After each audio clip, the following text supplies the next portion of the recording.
7 times to see your brand before they're willing to buy. I think in the online world, probably half of that. So if you can have multiple placements on the first page of search results with your product that's reviewed well, that's different, that's cooler, that's better, you will succeed. If you turn off 2 of those placements, it just stands to reason that you're going to lose traffic, you're going to lose sales, and eventually that great search results rank that you saw to get will drop. And you drop off to the second page, and the third page, and then you're still done. Nobody goes there. You mentioned a couple of phrases that maybe the folks who are not familiar with, which is PPC, price per click, CPM, cost per thousand. When you buy Google Ads, you see CPM, price per click, and maybe other places as well. CPMs are all across the board as PPCs are. Are there any type of baselines that we can expect to pay for either of these on Amazon? Yes. So when we're talking about the sponsored advertising platform on Amazon and that piece of click or PPC function, it depends on your category. It's very category dependent. Some folks have more niche categories and start to pay about 50% of their revenue, 50% of their revenue to drive traffic to their things and to maintain all of our support. If you're in some of those categories, pizza or your very popular categories. We'd like to give a big shout out to all of our seniors for their time, dedication, and leadership they've provided to all Carterville programs. First, we'll start with our cheerleaders. Our first cheerleader is Keelan Conover, daughter of Greg and Donna Conover. Annie Mitchell, daughter of Jonathan and Christy Mitchell. Emily Perry, daughter of Jason and Kathy Perry. Next for our dance senior, Kitty Toots, daughter of Paul and Courtney Toots. Now for our band seniors, the first is Trey Dillon, the son of Matt Dillon and Cheryl Swan. Next is Tyler Dion, son of Bryce Dion and Amy Dion. We have Becca Flass, daughter of Brian and Jennifer Flass. Next is Annalyn Judd, daughter of Ryan and Melissa Judd. Nicholas Lincoln, son of Nathan and Michelle Lincoln. Next is Mikey Knoll, son of Jake and Dawn Knoll. Next we have Madison Webb, daughter of Rick and Shelley Webb, escorted today by Shelley Webb and Gary Gibbs. We have Emily Whitledge, daughter of Greg and Deborah Whitledge. Next for our color guard seniors, Kayla Arnold, daughter of Kent and Angela Arnold. And Jolene Dozier, daughter of William and Amy Dozier. Last but certainly not least, our football seniors. First, with Jackson Allen, son of Carol Allen. Next is Bryce Anderson, son of Trey and Tonica Anderson. Okay. Next is Nick Dawson, son of Kirsten Dawson and Donnie Dawson. Hendrick DeWitt, escorted by Derek and Karina Levin. And Ian DeWitt, son of Marcel DeWitt and Darla DeWitt, escorted also by Derek and Karina Levin. Next we have Eli Downen, son of Jeremy and Erica Downen. Graham Dinan, son of Mark and Bethany Dinan. Ben Haight, son of Mike and Monica Haight. Henry Jackson, son of Patricia Gregory. Okay. Josh Levin, son of Derek and Karina Levin. Luke Spolak, son of Sean and Dawn Spolak. Trevor Stewart, son of Scott and Amy Stewart. Preston Sumner, son of Lakia Jordan. Lance Thomas, son of Russ Thomas and Kathy Thomas. And last but certainly not least, Matt Wallace, son of Jim and Diane Wallace. Ladies and gentlemen, your senior class of 2021.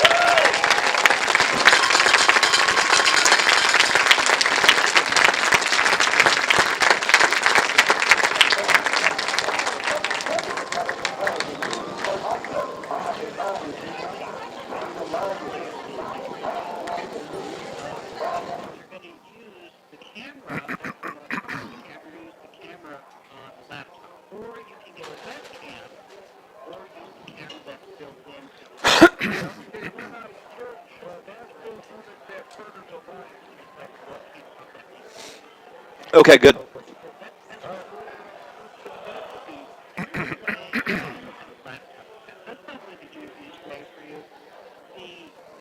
Other thing you could do is if you had a MacBook and if you were like really living in the Apple world, is that you could get an Apple TV and then use AirPlay, so whatever is on your phone would be displayed onto the television.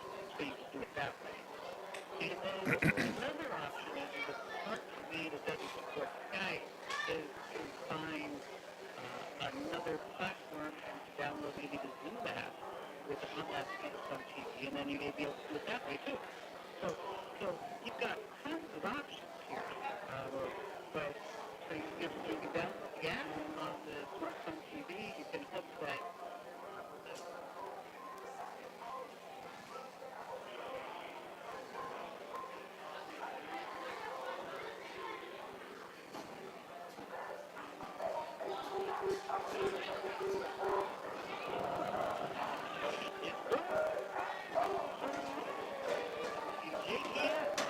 The Carterville brought to you by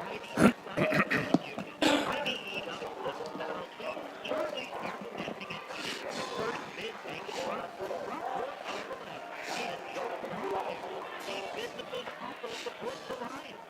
John A. Looking College, McDonald's, People's National Bank, Southside Lumber, the Bank of Paris, and South Illinois. The Carterville Lions also bring the design of Carterville, University Mall, the Bank of Carterville, SIH, Children's Orthodontics, and Santerra Bank. It's game time with the Carterville Lions on WJPF. And now your host, Scott Hudson and Dave McKenzie.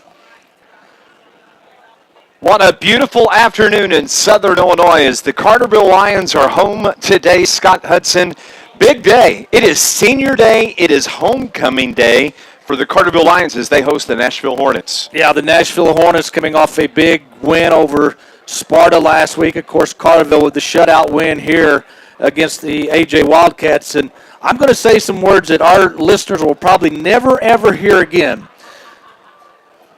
It might be too hot for football players in March because it's very warm today, unseasonably warm. It's going to be warm on the turf, but you know what? As a fan, as broadcasters, you couldn't ask for a better day. I can attest to that. I was down on the field at the beginning of pregame workouts and going through my own little pregame workout, just relaying footballs between the kick team and the receivers. And let me tell you what, worked up a good sweat.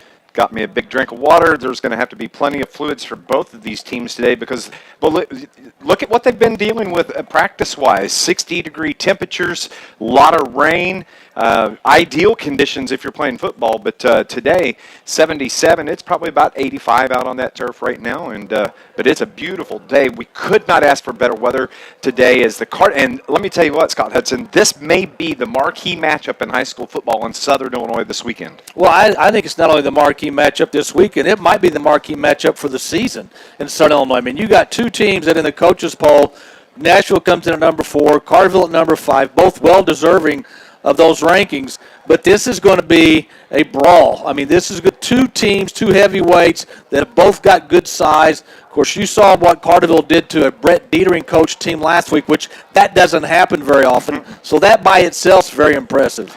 And the last time these two teams met, I wasn't at that game. It was at Nashville, 41-38, and that was just a brawl between those two teams. Yeah, these two teams, when it comes to football, they seem to always play each other well.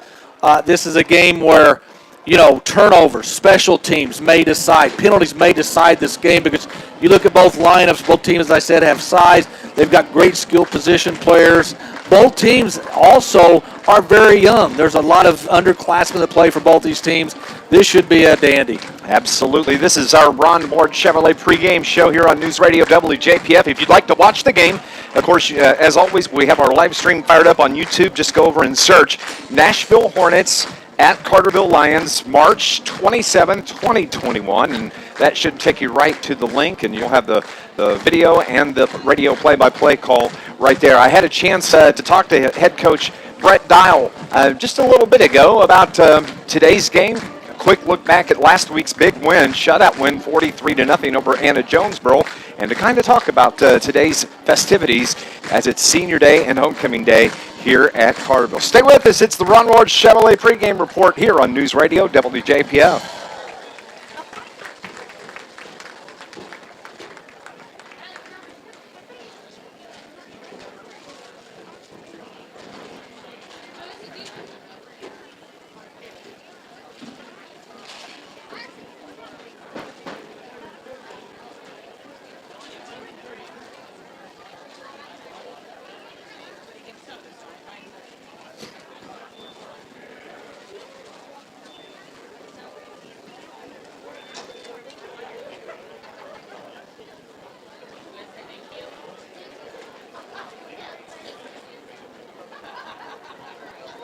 That would be so hard to do a game that way. Yes, I couldn't.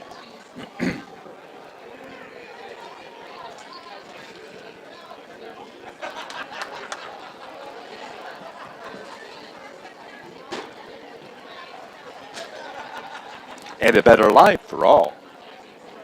Hey, everybody online. Happy Saturday. Thank you for tuning in.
Yes, please.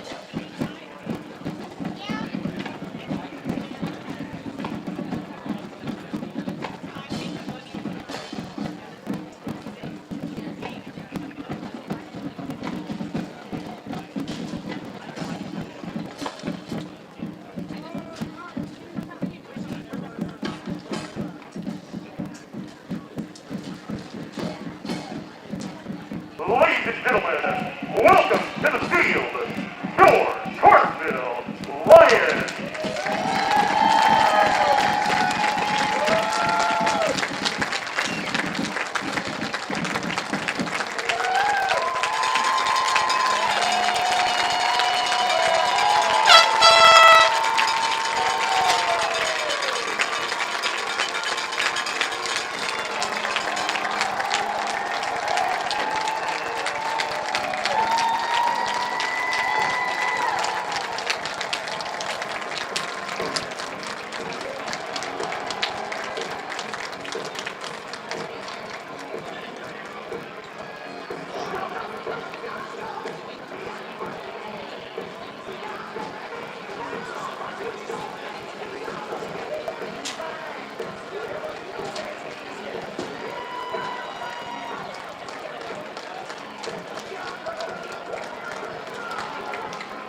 Back at Carterville High School on a Saturday afternoon, it's Dave McKenzie along with Scott Hudson. Scotty, number one, welcome back. And Thank you. Good to be back. being on assignment last week, and you missed a heck of a game between these Carterville Lions and the Anna Jonesboro Wildcats as Carterville got the 43-0 shutout. Preston Sumner, an outstanding game, 138 carries, and we'll get more into this in just a moment. We'll be back on News Radio WJPF. Students, parents, alumni, and boosters, you can stay connected with Johnny Logan College 24/7 on Facebook, Instagram, and Twitter. Just follow Johnny Logan College on social media, and you can get up-to-date information to help you stay informed on everything happening at JALC. Need to find out when registration begins? Want to know if the school is closed for weather? How about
Ladies and gentlemen, the Southern Illinois River-to-River Athletic Conference stands united in support. Carterville Lions getting set to take on the Nashville Hornets in high school football action. As we were talking just before the break last week, Scott Hudson, Preston Sumner was strong all day, 138 yards on 11 carries down, and he rushed for 97 yards on 11 carries.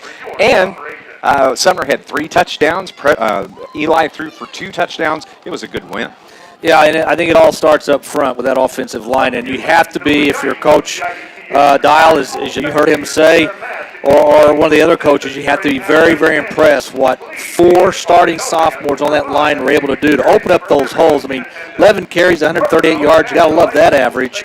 Sumner's got the size, speed, and ability that when he wants to run hard, he will punish people. Last year we saw a lot of maybe east and west running from Sumner, but when he goes north and south, he's one of the best in Southern Illinois. He just puts his head down and ran over him last week and just had an outstanding game. Bryce Anderson had a touchdown reception, a couple of them actually, and Carterville just looked really good, and it was surprising that they were able to get the shutout against that Brett Dietering squad. You just don't get that often. No, and I remember, a year ago or so that AJ was a very young team as well, like Carterville was at the time, and they had some sophomores that were, going through the hard times.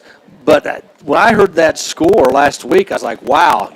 One, I was impressed with the way Carterville played, obviously, but I really was surprised that they were able to shut out AJ 43-0. If you look at these two teams today, combined, they've scored over 100 points, and they've given up 0. So what should we expect from this game? Probably something that's going to come down to a play in the fourth quarter. Carterville is going to kick off to the Nashville Hornets as we're just about set to bring you play-by-play action here on News Radio WJPF. We're glad to have you as we are getting ready. Both teams are 1-0. Last week, Nashville got the 64-0 shutout over Sparta. Carterville won 43-0 over Anna Jonesboro. Carterville is in their brand new home uniforms, the blue tops and the white pants. Nashville wearing all white with blue on the shoulders. They are to the right, Carterville is to the left. And ladies and gentlemen, thank you for tuning in to Lions football here on News Radio WJPF. Jaron Lutenbacher is going to do the kicking for the Lions. The ball's placed at the 40-yard line. Great crowd, beautiful weather, and we are set for Lions football as the ball is kicked deep into the end zone. What a great kick by Lutenbacher for the Lions, and Nashville's going to start with the ball on their own 20. Yeah, there is a breeze going from south to the north, and that ball got up in the air a little bit and went into the end zone. Yes, that breeze has the Flags to our right, the straight outs, and Nashville, since the ball, no time off the clock, they're going to have it at their own 20-yard line to start play here in the first quarter. Both teams want to control the line of scrimmage. You know, Carterville wants to get a quick 3 and out and get that offense on the field quickly. Cole Malawi is the quarterback for the Nashville Hornets as they put their running back in motion. That is Luke Arrett, and he takes the pass and out across the 25 to about the 26-yard line. Nice gain on first down for Nashville. Yeah, just a little pass out in the flat. Carterville did a good job of keeping that to only a 5-yard gain. Gain of 6 on that. It brings up second down and 4 from the 26. Nashville, the quarterback works from the shotgun, gives it to his running back who falls forward near the 30-yard line. Just going to be a little bit short of the first down, bringing up third and short for Nashville. Nashville's going in a hurry-up offense. They're about half a yard short of that first down. Carterville's defense was tough last week. Can they get the stop here early? As quarterback under center, hands it to his fullback. Carterville is right there. Did they get the stop? It looks like he may be short of a first down and forcing a fourth down play for Nashville. Well, it looked like Jordan. They're going to get first. Wow, that's a very generous. He must have got it on second effort. Had to. Because when he was hit, he did spin a little bit, but still a very good play by Carterville. Luke Arrett, the quarterback, from the shotgun, has a receiver wide to the right, one split off on the left side. Running back comes back, settles in. Arrett keeps it, pitches it to Nick Miller, who tried to get off the left side, and he's going to be dropped for a short gain, maybe a half a yard, second down for the Hornets. Yeah, one of the first players to meet him, and Carterville has a player down the field. So we'll tell you who's in on the tackle after we find out who the Carterville player is. Nice pitch and tried to get outside, but that Carterville D was right there. Is that number 10 on the field? I can't tell. That would be Bryce Anderson, and that would be a big. It appears something maybe just got the wind knocked out of him. Brad Brush, the trainer for the Lions here today at our home game, is out checking on the injured player as he starts to set up. Carterville, nice defensive play there on that pitch from Nashville, though. Well, 2 straight plays. Jordan, I hope I get his last name right, Jordan Cordes, yes. Only a sophomore defensive end. He has made 2 very, very good plays. That is Bryce Anderson that is up and walking to the sideline, but holding his left shoulder as Brad Brush is there with him. So that's a big hit right now for the Carterville Lions, as he's the go-to guy for Eli Downen in the receiving game. But he's up walking around. Nashville throws across the middle, and it's caught right at the 50-yard line. Nice pass across the middle, as it was Luke Arrett that took the pass. Malawi threw it to Arrett. Arrett catches that ball in stride. He's gone because he went right down the middle of the field. And now we've got a penalty, though. That play's coming back. Holding call on the Hornets. And that's going to bring the play back, and they're going to mark 10 yards off on top of that. So the Carterville Lions catching a break on that play. One reason why it's really hard to defend this Nashville offense, other than the fact they got big linemen, is they run different formations, different sets. Sometimes the quarterback's under center, sometimes in the shotgun. They got guys going in motion. Really a tough offense to figure out. That penalty was a huge penalty, and man, Malawi is ready to go. They have the offense right at the line of scrimmage, throws it out to the right side, tries to cut it up outside the numbers, does. To the sideline, to about the 30-yard line. It's still going to be short of a first down, and it's going to bring up second down and long for the Hornets. Yeah, he got all of the penalty yardage back plus 1 yard, but it's still third down. This is the first big third down in this game. Ball's just short of the 31-yard line. They split 3 receivers off to the left. Malawi from the shotgun has his running back off his left hip, 1 receiver to the right. Takes the snap and whistle, and it may be a motion penalty on the Nashville Hornets. Oh, it's going to be on the Lions. Looks like maybe offsides, encroachment. It is offsides. So that's going to move the ball up 5 yards, and make it about 2nd and 4 for the Hornets. You can't give them yardage because they can pick it up in chunks. Nashville's at the line of scrimmage. They're ready to roll. It's actually a third down. Third down and about 4. Takes the snap and gives it to the running back. He's met right there by the Carterville defense. They wrap him up, throwing back for a couple of yards. Great job on that interior line stopping that run. Well, they weren't going to let him get more than a yard or two. Great job by Carterville's defensive player. I believe that is Trevor Stewart, who with the big stop. And Nashville's going to go for it on 4th down. Nope, they're going to punt. They looked like they were going to run a play, but they punt the ball, and it goes out of bounds, and Carterville is going to take over at about the 33-yard line. This Lions broadcast is brought to you by SIH, where they offer rehabilitation for acute inpatient and outpatient care. Visit SIH.net for more information. Well, Carterville's defense didn't get a 3-and-out, but they shut them down after they got their initial first down. So we'll see what Carterville's offense can do. And I don't know if Bryce Anderson he was on the bench, although he's taking his pads off now, so he is going to be out of the game for at least a while. That's a big hit for the Carterville Lions as Bryce is being tended to just below us here at Carterville High School. Carterville's first offensive possession of the game. It's going to be Eli Downen at quarterback, and he has Preston Sumner in the backfield with him. 2 receivers to the right, put a man in motion. That's Townsend Barton. The snap is bobbled. Downen picks it up, runs it out. Picks up about 1 yard. Going to bring up 2nd and 9 for Carterville. Yeah, a little miscue on the first snap for Carterville on the offensive side, but he still looked like Downen still had room, but give Nashville credit. Their defenders pursued very well. 2 receivers split to the left, and 1 to the right. Downen takes the snap. This time it's Preston Sumner off the left side, puts his head down, gets away, and cuts it up for about 2, maybe 3 more yards across the 35-yard line. It's going to bring up 3rd and long now for Carterville. Yeah, the initial defender tried to hit Sumner around the thigh area, and Sumner just kind of brushed him aside. But it will bring up a 3rd and 6 for the Lions. From the 36-yard line. Sumner, the running back, to the right of Eli Downen.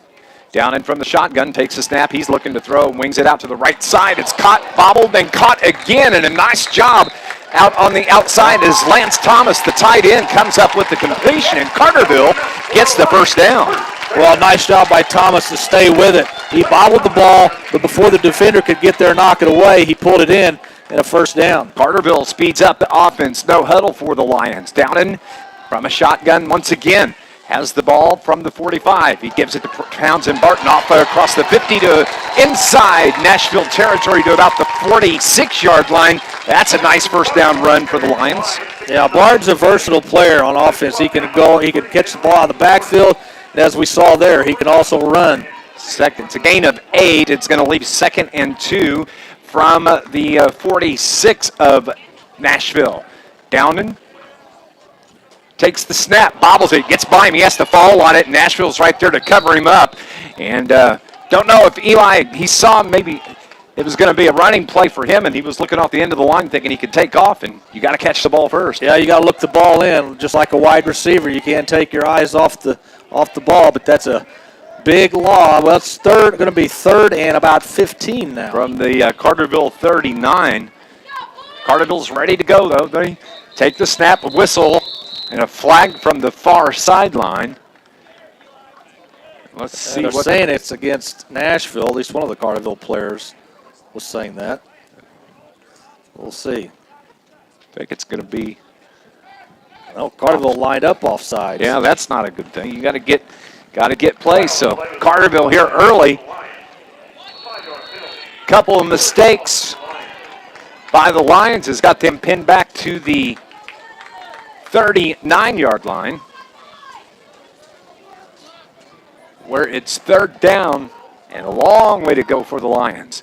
Downen takes the snap. He's looking to throw, of course. Throws it down the right side. Receiver there. Over his hand, Townsend Barton was the intended receiver, and that pass got Hudson about 5 yards too long. Just a little long. Barton had beat his defender by about 3 yards. If he hits him in stride, it's probably 6, but just a little bit overthrown.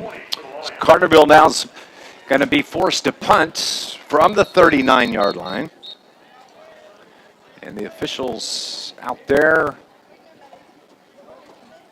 talking to the Lions, and walking off the field is going to be Jordan Cordes. I don't know if he's he had something on his wrist, or maybe he's got a cut that he's got to get a wrap put on, and Brad Brush is right there. Brad busy so far here in this game. Well, he's had a lot of months off. He's got to work hard. So it's 4th down for the Lions. Bonnets gets the kick away. He's been kicking so well for the Lions. Punt drops in at about the 25. It's taken by Nashville's Isaac Turner, and he carries it out to about the 35, and the Hornets are going to have it from their own 35. Yeah, Peyton Biddle down on special teams making that tackle. Both teams on their first possession had penalties that really hurt their drives. So let's see what Carterville's defense can do on Nashville's second possession. From the 35-yard line, Nashville's ready to roll. Cole Malai, the quarterback, takes the snap. We have a whistle, as there was all sorts of movement before the snap, and I think that's going to go against the Hornets. Yeah, the center never snapped the ball. There were several Hornet players that were just moving around. That's legal in the Canadian football. Yes, it is. That's not legal in high school. That it is.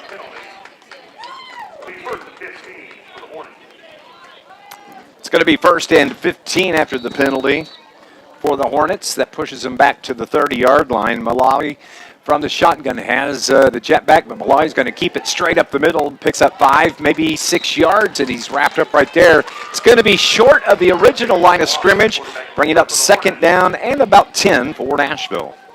So far, Carterville's defense has not allowed that big play. Nashville did have the one big play down the middle of the field passing, but it was brought back on a penalty. That was a gain of 4 on that carry by Malawi, and we have a timeout on the field taken by head coach Stephen Kasujic.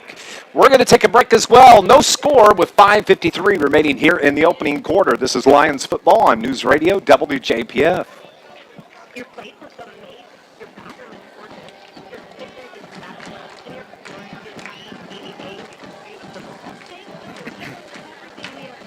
Postgame. 60.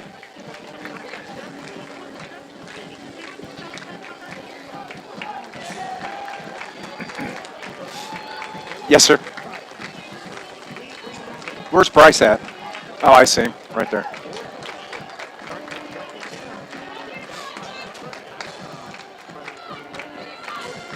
Ah, 30 seconds, apparently.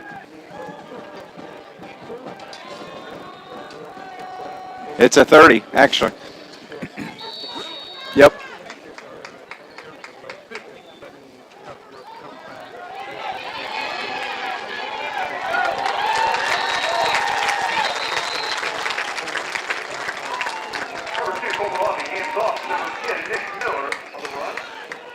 Nick Miller on the carry for the Nashville Hornets coming out of the timeout, and he gets it out to about the 35-yard line. That's only a gain of 1 for Nashville. Oh, great play by Blake Berkey and Hayden Morris. 3rd and 4 for the Hornets as Malawi rolls out, wants to throw, lobs the ball, gets hung up in the wind, and it's knocked out of bounds. The receiver was there. The defender was there for Carterville. Defensively, it looked like it was Matt Wallace there to knock that ball down. Yeah, Matt Wallace or possibly, I don't know if that's Jason Allen, but either way, that ball hung up in the air, and it allowed Allen to finally turn around and find the ball. He was looking right at the receiver, but a good job nonetheless. And yes, I think, Dave, you are right. It was.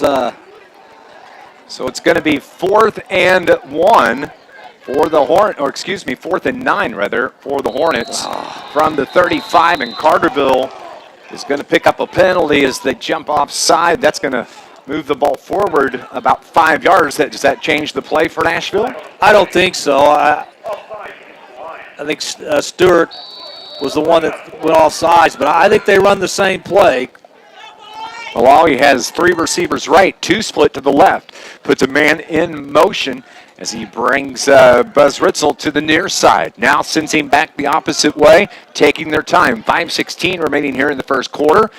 Malawi steps a couple of drops back, and he's going to kick a little squib kick down the right side. It's going to hit in bounds, and it's going to roll out of bounds right at about the 26-yard line. That's where Carterville will take over with 5:07 remaining here in the first quarter. So neither team really able to get anything significant going here early. No, and a lot of it has been penalties.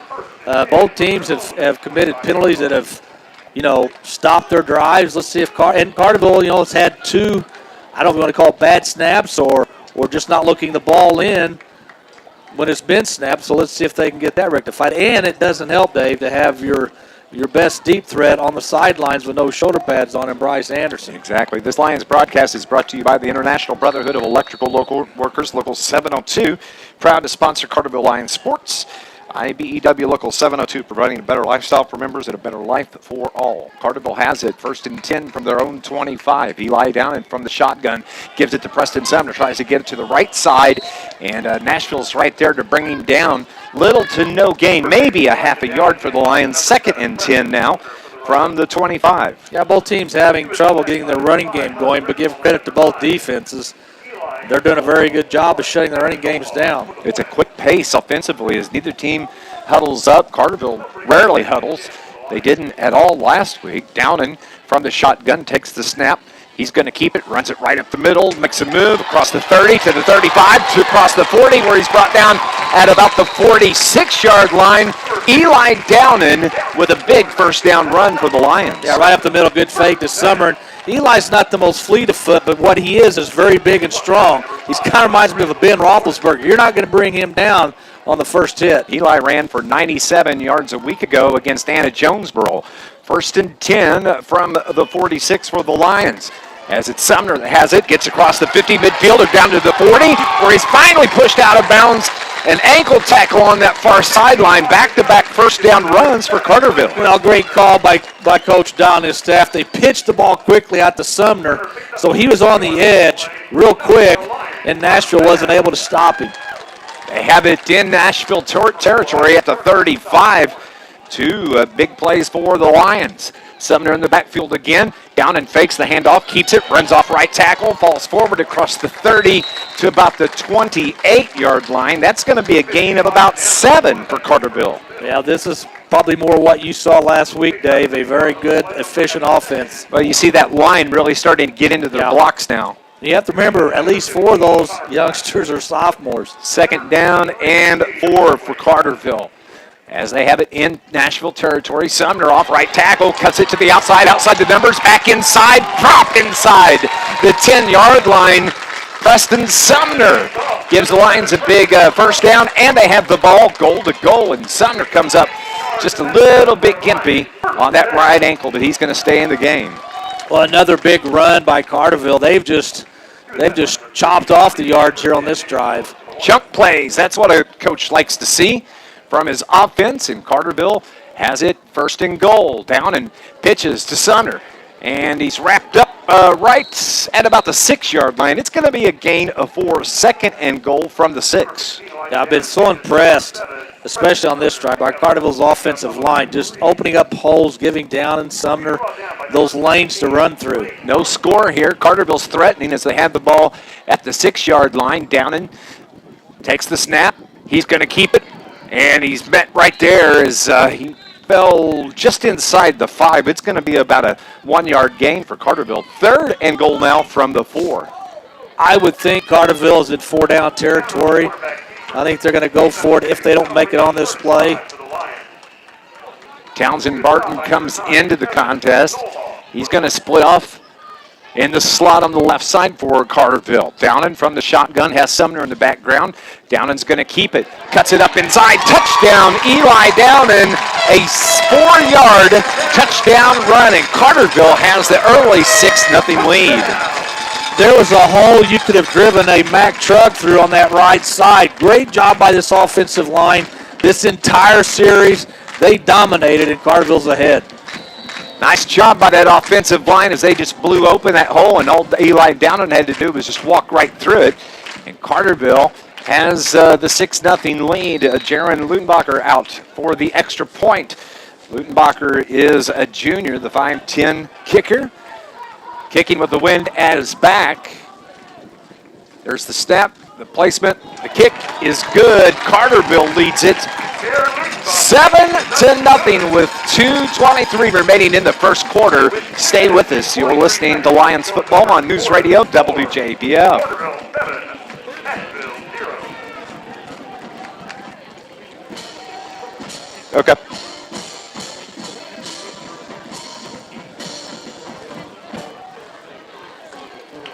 All right. That's what I told you. We're good. We'll just assume 30, and then if we need extra, we can play an extra.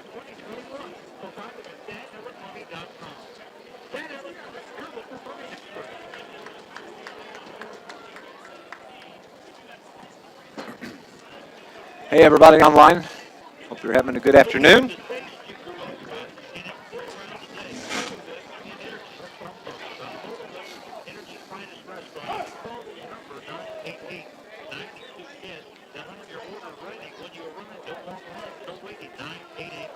Bushmacher sets up the kick for the Lions.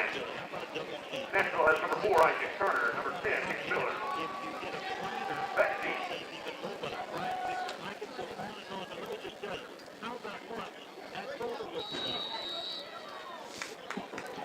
Eli Downen, a 4-yard touchdown run to give the Lions a 7-0 lead as the kickoff to Nashville is taken at about the 10-yard line, carried out across the 30 to about the 31-yard line, and Nashville's going to have it 1st and 10. Well, I have to be impressed with that last drive by Carterville. No penalties, no mix-ups on snaps, just very efficient, quickly down the field. And now it's important, I think, for Carterville's defense to come out and get a quick out, whether it be a 3-and-out or, stop them, rather quickly get that ball back. 1st and 10 for the Hornets. Cole Malawi, the quarterback, puts his jet back in motion. That's Nick Miller. Malawi looks to throw. He's going to keep it, kind of rolls to his right. Carterville gets pressure on him. He gets away. Still looks, throws it down the sideline, and it's thrown away. Nice, smart play there by the quarterback, Cole Malawi in Nashville. Well, he pump faked, and that stopped some of the Carterville defenders. But then he had a Carterville defender right in his face, and he was flushed out towards the far sideline. He just had to throw it away. Brings up 2nd down now and 10 from the 31. Nashville is set. 3 receivers split to the right. Put the running back in motion, and that should be an illegal motion as the flag comes out from all sorts of directions. I think that should have been on Luke Arrett as he was coming in motion, and he turned upfield before the ball was snapped. You cannot, if you're in motion, you cannot go toward the line of scrimmage. Yeah, he was until the ball snapped. Yeah, he was. So it's going to be 2nd and 15 now for the Hornets. The ball from the 26-yard line. Malawi puts his running back in motion again. Kind of broke a little early. Malawi looks to throw. It's almost picked off by the defender for Carterville. And right there to slap that ball to the ground, the 6'4" sophomore, Jordan Cordes.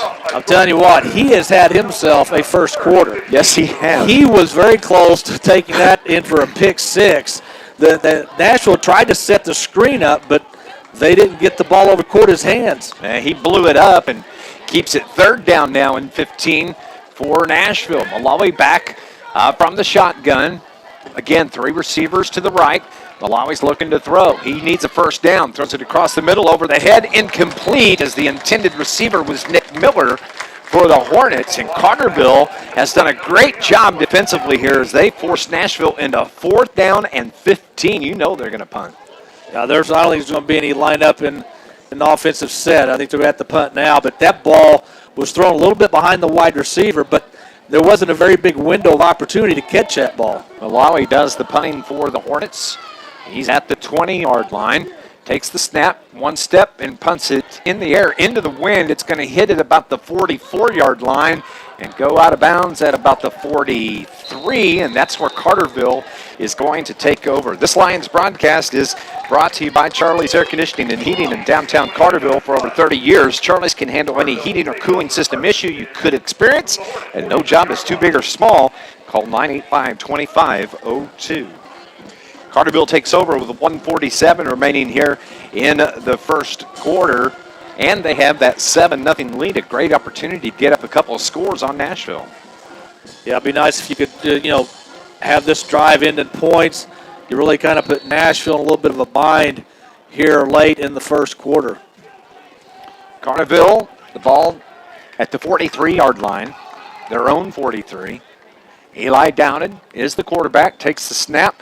He's going to keep it, follows his block, gets out across the 45, across the 50 into Nashville territory where he's brought down just short of the 48-yard line. Now, one of the Nashville defenders came through, tried to tackle down and around the ankles. He just kind of sidestepped that, tiptoed over him, if you will, and picked up about 7 yards. 2nd down and 3 for Carterville. I like that running game of Carterville right now with Sumner and Downen. Sumner's going to take it this time across the 45, makes a move, sidesteps the defender, and rolls his way out to the 35-yard line. That's enough for a Carterville Lion first down. Well, good run by Sumner. He had the opening over there. He made a defender miss and picked up a big first down. They have the ball at the 35-yard line of Nashville. That was a 14-yard gain by Preston Sumner, who ran for 138 yards a week ago against Anna Jonesboro. Sumner takes the pitch from down and cuts it up inside and stretches forward to the 31-yard line. That's where they're going to mark him down. It's going to be a gain of about 4 for Carterville. Just keep getting yards on every play, positive yards. The ball is at the 32-yard line, so a gain of 3 for Carterville. Carterville quickly at the line of scrimmage. 2 receivers on the left, 3 on the left, 1 near side. That's Townsend Barton. Downen with the call at the line, looks to throw. Barton's his intended receiver down the right side, lobs it up. Barton's there, touchdown for the Carterville Lions. A 32-yard touchdown toss from Eli Downen to Townsend Barton. Barton again was behind the defender, but only by a yard this time. The defender fell down. Barton and the defender actually hit. They bumped. No call on the play for defensive or offensive pass interference, and Barton did a good job to keep concentration and pull in the pass for a touchdown. 17 seconds remaining on this first quarter clock.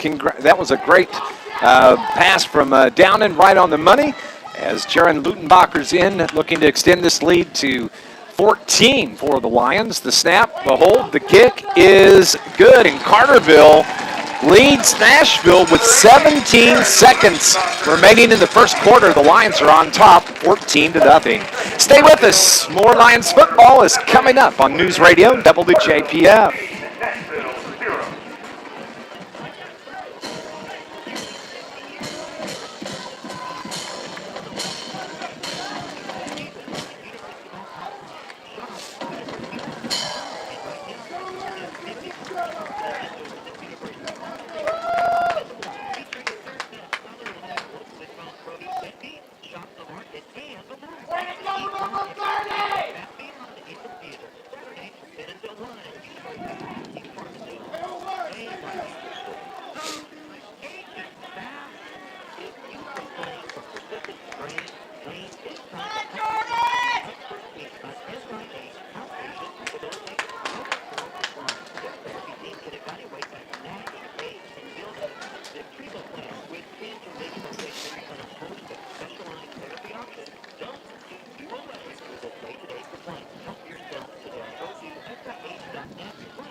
Carterville on top of the Nashville Hornets, 14-0 after the 32-yard touchdown pass from Eli Downen to Townsend Barton. Jaron Lutenbacher has the ball teed up at the 40 with 17 seconds left, and he squib kicks this off to the right, and it goes out of bounds. He just completely mishit that, and Nashville's going to have it with 17 seconds remaining. No time off the clock as the kick went out of bounds. Nashville's going to have it at about the 33-yard line. I think he hit more turf than ball, but back to the last touchdown pass by Downen to Barton. Give credit to Sumner, who picked up a Nashville defender coming off the edge. If he doesn't pick up that defensive player, it may not be a completed pass. So give Sumner credit for that touchdown as well. Nashville football, 17 seconds on this first quarter clock. Three receivers right. Malawi takes the snap, throws it across the middle. The pass is knocked down right at the line of scrimmage. And getting there for the Lions, it was big Luke Smolak with the knocking down. And Malawi is not a very big quarterback. He kind of reminds you maybe of a Drew Brees. So it's hard to see all those defensive linemen. 13 seconds remaining. Malawi now, same setup, three receivers right. He's going to keep it as he gets out near the 40-yard line where he's finally brought down right there. And that's going to be a gain of about 5 yards as we work our way toward the end of the first quarter. Carterville leads the Nashville Hornets 14-0. We're heading to the second. This is Lions football, on News Radio WJPF.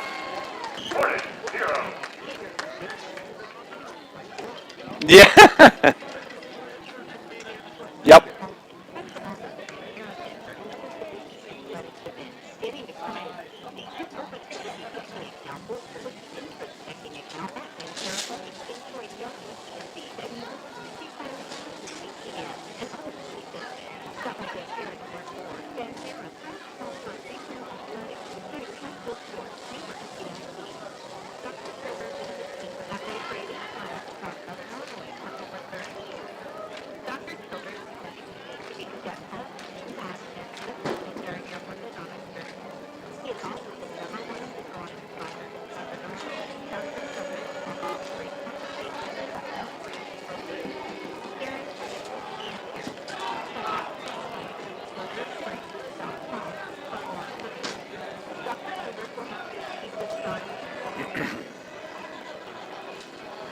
$14-0, the Lions on top of Nashville. Today's broadcast is brought to you by the Bank of Carbondale with 5 area locations to serve your banking needs. Branch and ATM locator online at tboc.com. Bank of Carbondale, proud to support high school athletes. Member FDIC, equal housing lender. What a first quarter for the Lions. Yeah, what a very good first quarter. The offense really got it going the last 2 possessions. Nashville has had third and at least 5 or longer on every possession of the first quarter except their first one.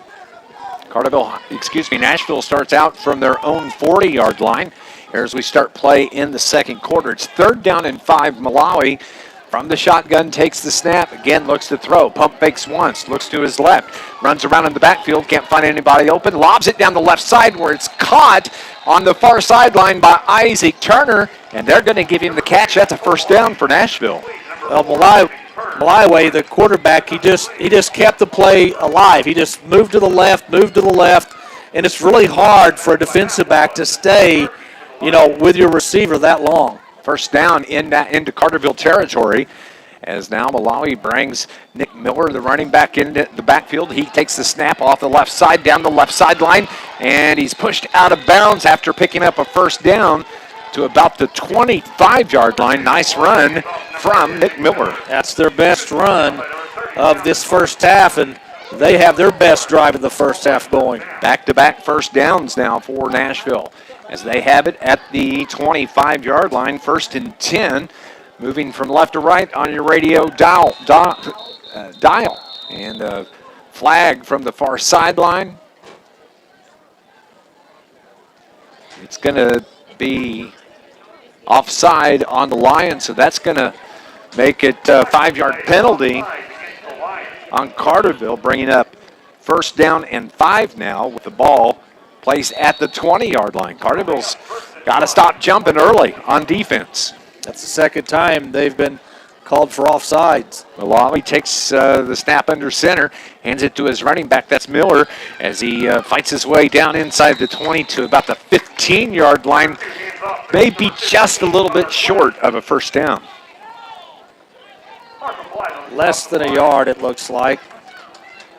It's going to bring up 2nd and 4 as the ball is placed about the 15-yard line. 2nd and 4. Malawi puts his man in motion. He rolls to his right, looks to throw. Carterville puts pressure. He just lobs it toward the end zone. The receiver's there, and a nice catch in the end zone. And, well, I can't get a number as he's a little slow to get up as he landed right on his back after taking the hit from the Carterville defender. But it's a touchdown pass from Malawi, the quarterback, as he rolled to his right. It's going to be a 15-yard toss, and still can't pick up a number there for Nashville. Yeah, I'm having trouble seeing exactly who that is. Is it 15? That looked like 80-something. Touchdown pass, though, from Malawi. Nashville's on for the extra point with 11:04 on the clock. The kick is up, and it is good. 11:04, Nashville Hornets scored their first touchdown, and we have a 14-7 Carterville Lion lead with 11:04 remaining here in the second quarter. Stay with us, more Lions football coming up on News Radio WJPF.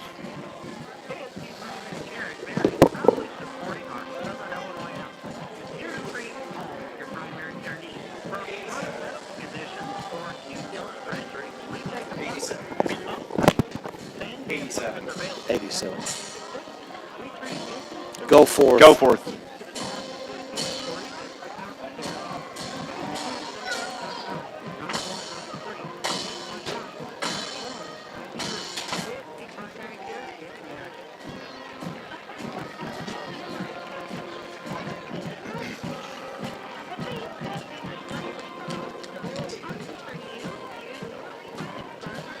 That's exactly why those wireless packs are going to be handy.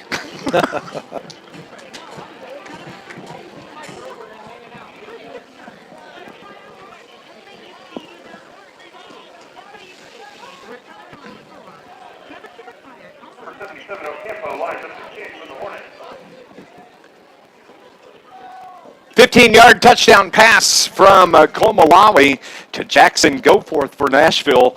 Cuts the lead to 7 points for the Lions. Nashville set to kick, and it's just going to be a little pooch kick to the left side, and it's covered right there nicely on the far sideline as it was Carterville's Jordan Cordes that was there to reach out, diving and stopping the ball, and Carterville's got the ball for the first time here in the second quarter. That was a dangerous play. Cordes did a very good job of getting over there and corralling the ball before it went out of bounds, and there was no guarantee it was going to go out of bounds. So Carterville will start at about the 30-yard line. From the 30 for the Lions. Nashville's cut this lead in half. So we have 11 minutes remaining in the game. Remember, the last time these teams met, great ball game. It was a 41-38 win. And you heard Coach Brett Dial say in the pregame that Carterville kind of ran out of gas late in that game, and Nashville held on to win. Eli Downen operates from the shotgun, gives the ball to Preston Sumner. Off the left side, cuts it up across the 35, out near the 40-yard line and just across the 40. And that's going to be a big first down run for Preston Sumner. Sumner's well on his way to another 100-yard plus game.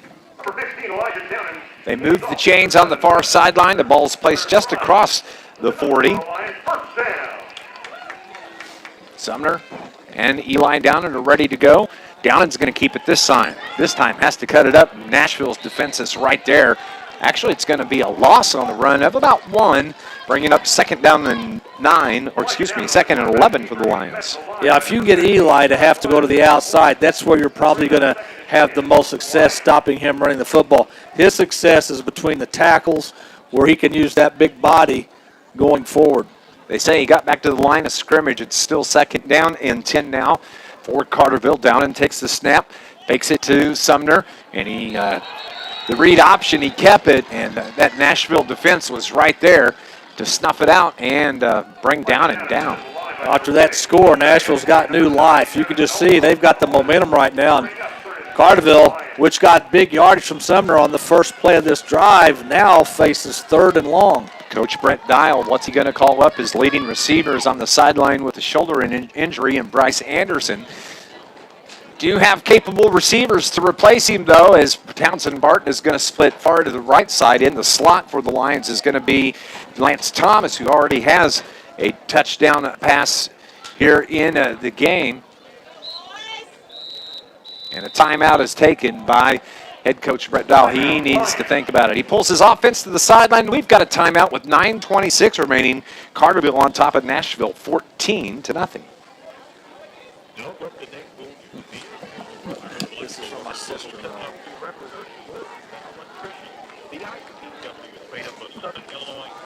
30, please.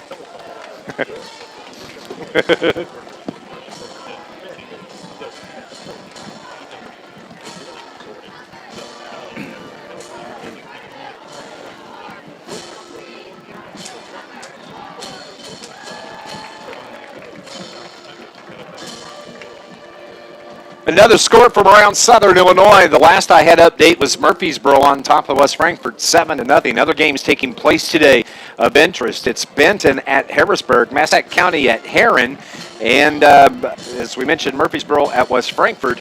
Cahokia is at Marion, and don't forget SIU is at Missouri State this afternoon. So here, it's a 14-7 game with a 9:26 remaining in the first half. Dave McKenzie and Scott Hudson, thank you for tuning in. It's homecoming and senior day here for the Lions. Carterville's looking at a 3rd down and 10 from their own 40. Two receivers to the right side, to the left. Sumner, the running back, in the backfield. Down and looks to throw. Sumner's open right across the middle at about the 43, across the 30, down to the 20. He's going to score. What a great throw and a nice read by the Lions, as it's going to be a 60-yard touchdown pass from Eli Downen to Preston Sumner. What a job by Carterville's offensive line. 4 sophomores and a senior anchoring that line. They gave Downen time to find Sumner, who just came out of the backfield, went straight up the field, caught the ball. Did you see that little hip move he gave the defender? Once he made that move, his speed, he was not going to be caught. How about that? Preston Sumner on the big touchdown pass, 60 yards from Eli Downen to Preston Sumner. Lutenbacher is on for the extra point for the Lions. 9:14 remaining here in the half. The snap is high, the hold is good, and the kick is good. 21-7 is the score as the Lions march it right down the field after Nashville gets their touchdown. Stay with us. We'll continue. Carterville on top, 21-7 here from News Radio WJPF.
Carterville kicks it away to the left side of the field. The kick's taken at about the 15 and carried out to about the 35-yard line. A 20-yard return for the Hornets, and that's where they're going to have it. 1st and 10 from the 35. Carterville answers Nashville's score with a 3-play, about 70-yard drive, capped off by the nice pass from Downen to Sumner. Carterville has not had to throw the ball a lot this game, but when they have, it's been big plays. Nashville has the football, 1st and 10 from their own 35. 9:08 remaining here in the half. Coming up, we'll have our John A. Logan College halftime report. Malawi throws the ball out to the left side. The intended receiver was Nick Miller, but it falls incomplete. It's going to keep it 2nd down and 10 for the Hornets. Matt Wallace was getting ready to lay the lumber to the wide receiver. That ball was thrown a little in front of the wide receiver, and I think the wide receiver heard footsteps because he kind of pulled up. He wanted no part of that football. They set the ball at the 35. Malawi will work from the shotgun. Has his running back off his right hip, 2 receivers right, 1 to the left. Throws it out to the left. That receiver is Isaac Turner. Out across the 45, down across the 50. Nobody's going to catch him. Down the far sideline, 20, 15, 10. Touchdown for the Nashville Hornets. A 65-yard touchdown toss from Malawi to Isaac Turner. Well, they got Turner out one-on-one with a defender on the far side, and that defender was Berkey. Berkey had a chance to bring him down but didn't make the tackle, and once Turner broke away, he was gone. They're set up for the field goal. Boy, once he got to that far sideline, he turned the afterburners on, and he was down the sideline. Carterville didn't have a chance to catch him. 65-yard touchdown toss from Malawi to Isaac Turner. They're set up for the extra point. Kicker moved early, but not called, and the kick is up, and it's good. So quickly, with in about 40 seconds, Nashville answers right back, and they've cut the lead now 21-14. Carterville on top. Stay with us. More exciting Carterville Lions football on News Radio WJPF.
Nashville Hornets kicked the ball away after scoring the touchdown, the 65-yard touchdown run. Boy, what a dangerous job by the Lions. Did the ball come out? Yes, and it came loose as a little pooch punt kick to the right side.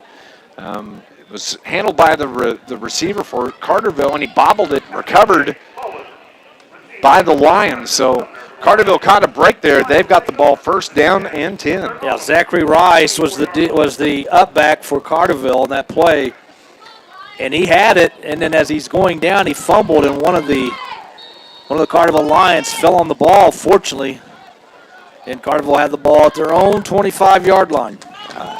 8:46 remaining here in the first half. Carterville has it from their own 25, first and 10. Downing from the shotgun gives the ball to Sumner off left tackle across the 30 to the 32, the 35, where he's wrapped up right there, and that's going to be enough for Carterville first down. Well, big Eli Morse, 6'3", 302 sophomore. He led the parade downfield for Sumner. Preston Sumner is having a fantastic senior year so far. Clock rolls here in the second quarter. It's 21-14. Carterville the 7-point lead and the ball. Downing puts both arms around the football, carries it out across the 40, just short of the 41. It's going to be a gain of almost 6 for the Lions. Second down and long. Yeah, Carterville getting positive yards, running the ball mainly. But as I said, 2 of their touchdowns have been through the air, although Carterville hasn't thrown the ball a lot. Part of that may be because Anderson, their top wideout's out of the game. 2nd and 5 now for the Lions as they give Eli 5 on the carry. He's going to keep it again. Same thing, covers up the ball, pounds his way out just about a yard short of a first down, bringing up 3rd down and 1 for Carterville. And Carterville's offensive line getting a good surge on every play.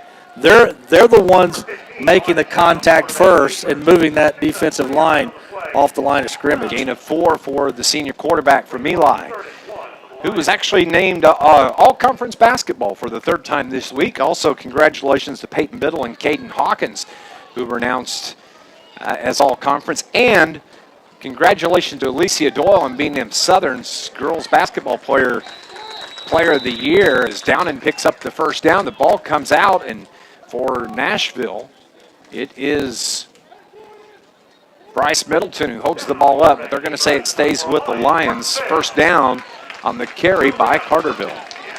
Now Eli just followed his blockers, had a back as a lead blocker. And, Eli gets that kind of protection in front of him. He's going to get 2 or 3 yards at least. 1st and 10 from their own 48. Carterville methodically moving the football here with the run game. They give it to the carrier for Carterville. That is Nick Dawson, who last week against Anna Jonesboro had 12 yards on 4 carries. Short gain of about 2 for Carterville. It's going to bring up 2nd and 8 now for the Lions. 2nd and 8 for the Lions. Dawson stays in the backfield with Downen, right off of Downen's right hip. High snap, gives it to Dawson, and he's met right there by that Nashville defense. A loss of 3 on the carry, and it's going to bring up 3rd down and about 11 for Carterville. Well, Nashville brought some linebackers shooting the gaps, and you've only got so many guys on the offensive line, that can block, and they just brought more than Carterville could block, and it's going to bring up 3rd, and we'll call it 10. What's Carterville going to do here? Down and set. He's ready to go. From the shotgun, takes the snap. He's going to keep it. Cuts it up inside across the 50, the 45, in, down to about the 40-yard line. That's going to be plenty. Carterville picks up a first down. I don't think Nashville expected Carterville to run on that play. I think they got caught a little off guard. Downen was running the option. Looked like he might pitch to Summer. Instead, he kept it. Went upfield and got the big first down. Yeah, I agree with you, Scott. No, I don't think they were looking for that. Thought they'd toss it. I wasn't either. Yeah, me too. Downen, high snap, bobbles it. It's on the ground. He's got to get on it. I think Nashville's there. Oh, Eli at the last second reaches out and grabs the ball and pulls it underneath him. And Carterville is going to maintain possession, but that's a loss of about 9 yards on that high snap for the Lions. Yeah, that's about the 3rd time that's happened in this first half. Carterville has been very fortunate on 2 kickoffs. They could have very easily not gotten the ball on kickoffs, and there it looked like Nashville was going to pounce on it, and somehow Eli down and came up with it. Loss of 9 on that, so Carterville has it 2nd and 19 from the Nashville 49. Sumner's back into the game. Down and throws it out to the right side where it's just a low pass, and the receiver had to go to his knees to get it, as it was Townsend Barton that made the catch, but it's a gain of actually just back to the original line of scrimmage, so no gain. Still going to be 3rd down and 19 from the 49. Yeah, the pass was low. Barton couldn't do anything but catch it and fall down. Townsend Barton has to get a mask replacement, so that means that Nick Dawson will come in to replace Sumner. Yes, the players have to wear a mask, face mask, while they're playing the football game. Townsend Barton on the jet sweep takes the handoff across the 35, across the 40, a big gain. It's going to be short of a first down, but a nice job by Barton to get to the outside. Yeah, it gives Coach Dial an opportunity where to think about going for it or not. It's going to be about 4th and 9. Do you go for it here? Or do you pooch punt it and hope to pin Nashville deep with, what will be under 4 minutes to go in this half when Nashville would snap the ball? 4th and 9 for the Lions from the 39 now. So spreading out far to the far side, Ben Hake, the wide receiver, he split right in the slot for Carterville as Jackson Allen down and takes the snap, fakes the handoff, gives it to Sumner. He is going to be wrapped up as he just fights his way down to the 35-yard line. That strength from Preston Sumner is impressive, just coming up about 5 yards short of the first down. Yeah, Carterville, similar play to what they ran earlier on 3rd and long and picked up the first down with Downen. But this time Carterville ran the play to the short side of the field, and it really, I think that short side of the field helped Nashville defend against that play, and so Carterville turns it over on downs.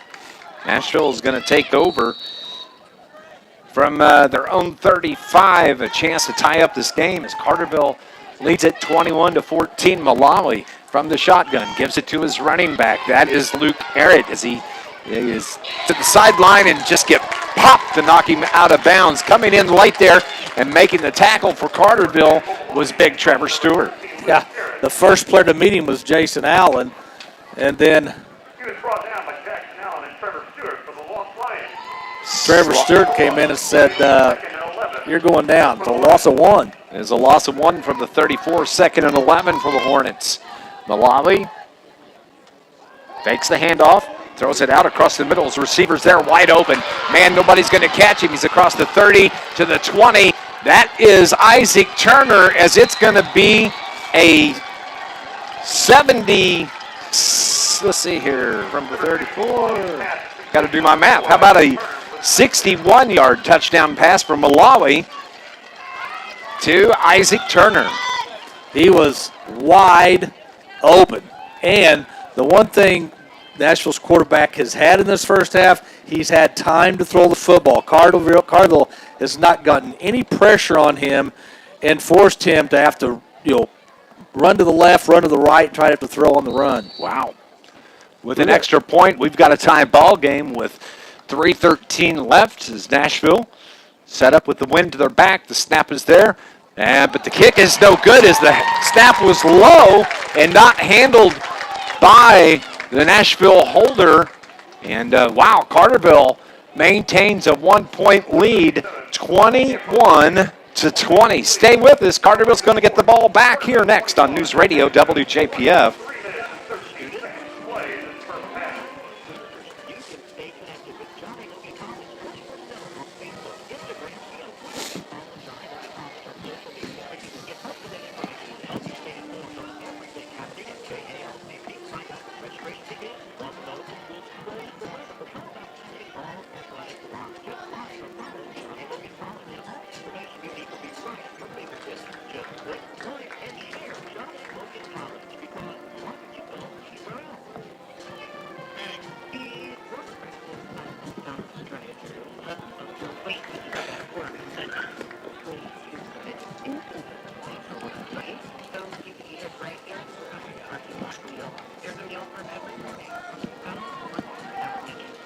No. Nope. Nope.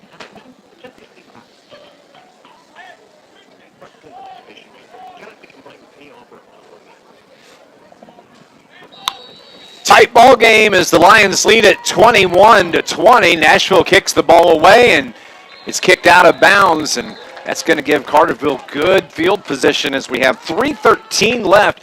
That was a 61 touchdown pass from Malawi to Turner, and the safety just wasn't there for the Lions. Yeah, Turner was wide open. Turner, of course, we know him from the basketball court.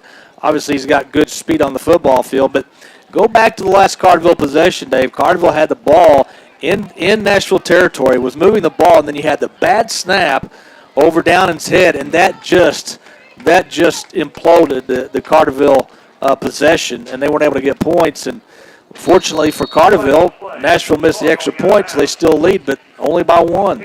Carterville starting off from their own 35 after the kick is out of bounds by Nashville. So we have a whistle and a timeout. This Lions broadcast is brought to you by SIH, where they offer rehabilitation for acute, inpatient, and outpatient care. Visit SIH.net for more information. Coming up, we'll have our John A. Logan halftime report, break down this first half of action. Seen a lot of scoring, 21-20. Lions pitch to Sumner. He gets out across the 35, across the 40, 45, across midfield. Can he get away? He does. It's going to be Preston Sumner that breaks away for the long touchdown run for the Lions. It's going to be a 65-yard touchdown run for Preston Sumner. The 2 times they've pitched out to Sumner, it's been big plays. And Sumner made a couple of guys miss. Once you get to the outside, you're going to have to make at least one defensive back, if not 2, miss you. And Sumner did that with his quick feet. And this is almost like a video game. 2:58 remaining, and Preston Sumner and that speed, once he gets into that second level, he can make a move and run right by you, and that's exactly what he did after the 65-yard touchdown run. How about that? Carterville back on top now. 27-20, a chance to extend it to an 8-point lead. As it's Lukenbacher out for the extra point. The kick is up, the wind caught it, and it's no good. And that's going to keep the score 27-20. 27-0 as 27-20 as the extra point is no good. Stay with us.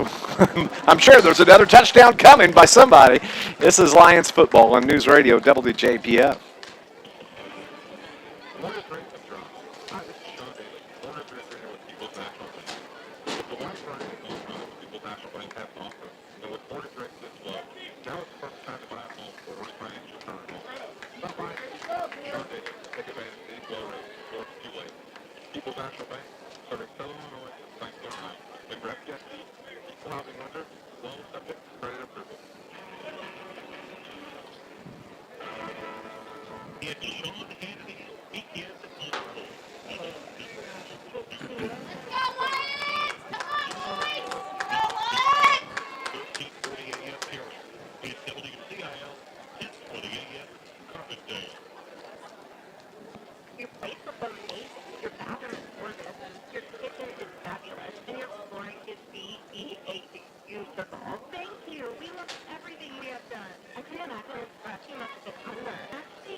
On the kickoff, it was returned by Nashville and fumbled at the 35-yard line, and the Carterville kick team was there to recover. Scott Hudson. Carterville gets the ball back. I think that may have been Marshall Blythe who made the big hit to cause the fumble.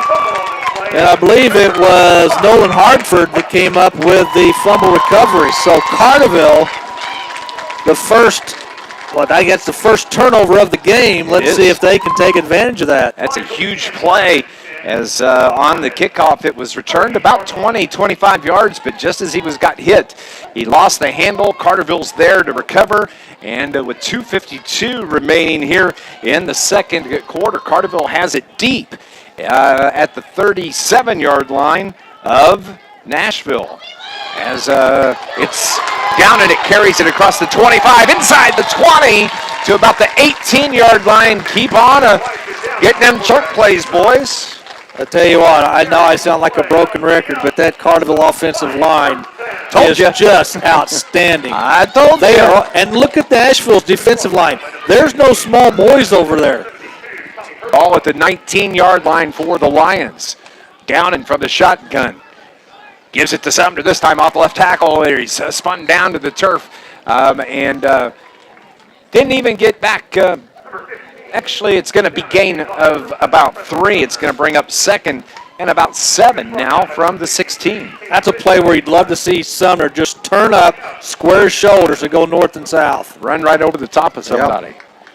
So it's second down now for the Lions. Down and fakes the handoff, keeps it, where he gets hit right on the hip, wrapped up.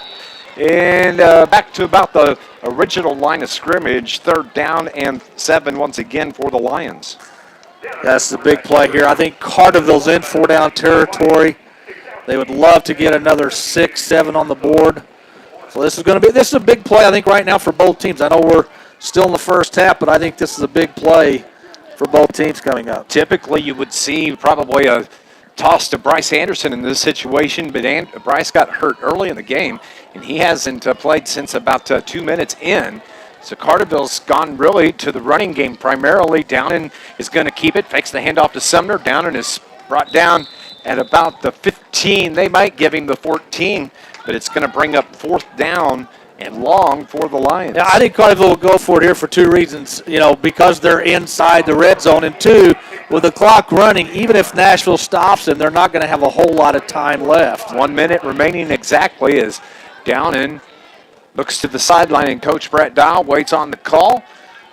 Downen, Coach Wakey looks at Coach Dial. Yeah, they're going to let this clock run down as much as possible before they snap it. Matter of fact, Coach Dial may call a timeout. I think that's what he's going to do. Is there's 6 seconds, 5 on the play clock to our left, and timeout is taken by the Carterville Lions. We'll take a break as well. 36.5 seconds on the clock, and Carterville's threatening here on News Radio WJPF.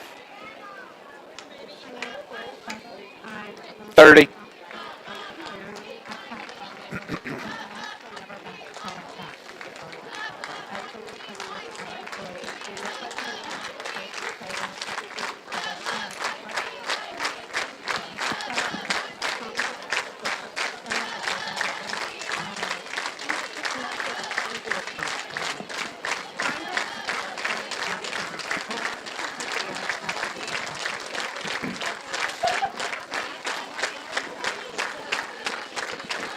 Coming up on our John A. Logan College halftime show, halftime report, Scott and I are going to break down this first half. Carterville leads Nashville 27-20, but Carterville has the ball at the 14-yard line of Nashville, and Coach Brett Dial taking a timeout to make the play call.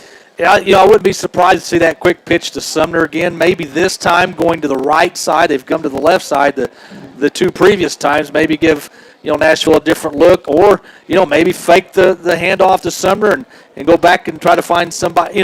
Carterville doesn't have to have a touchdown on this play. There's still plenty of time left. But maybe a tight end or a wide receiver go over the middle and just stop and find the open spot in the field. I'm going to see how good you are at halftime.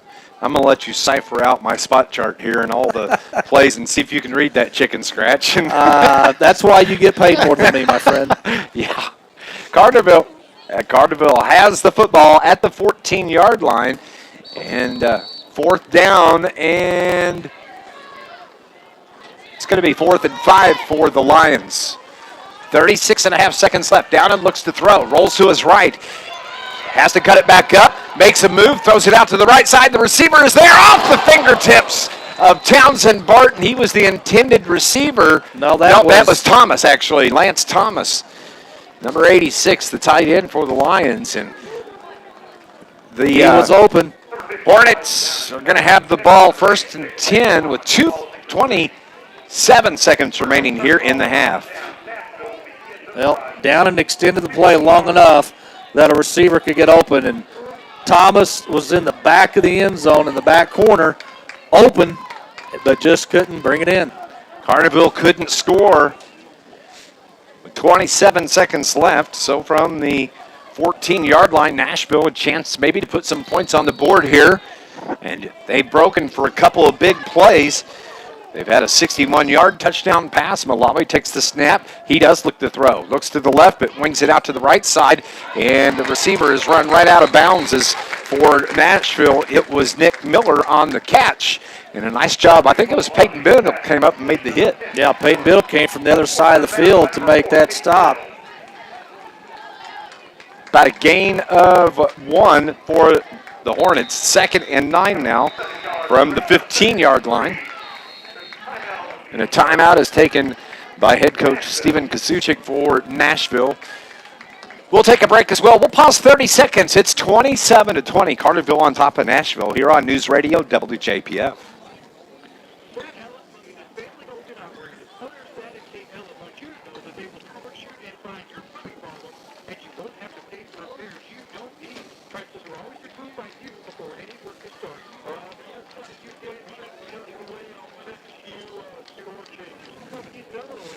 Okay.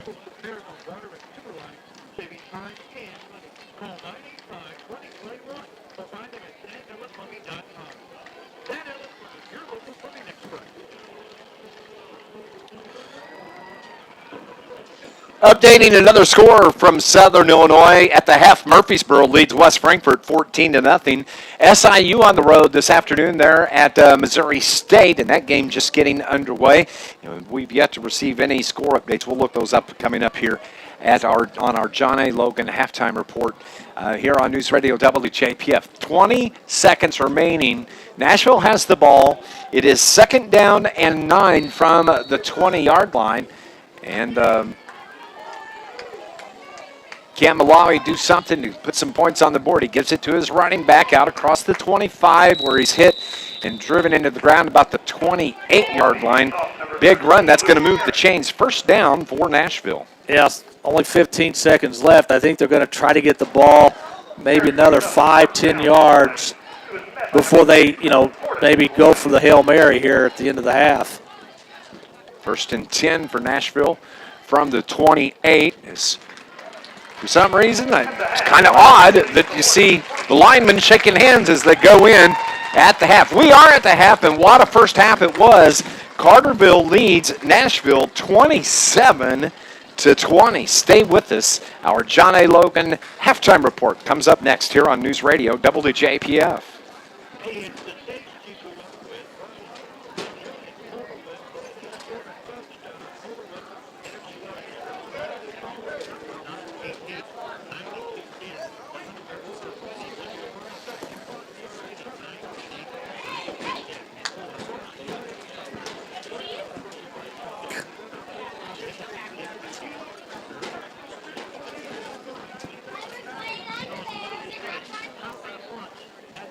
Text that to me if you would, please. Please direct your attention to center field,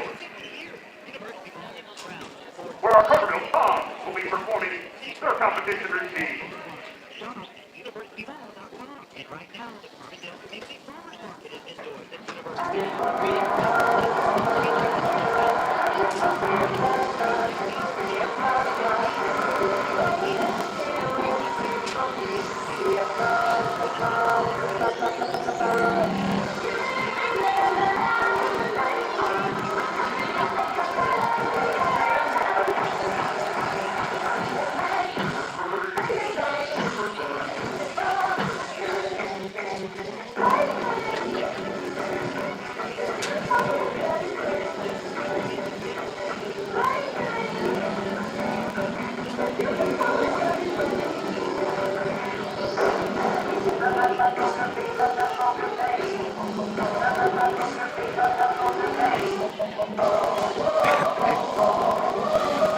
Coming into this game today, Scott Hudson kind of figured it might be a shootout type of game, and boy, we weren't disappointed as at the half, it's Carterville on top of Nashville, 27-20.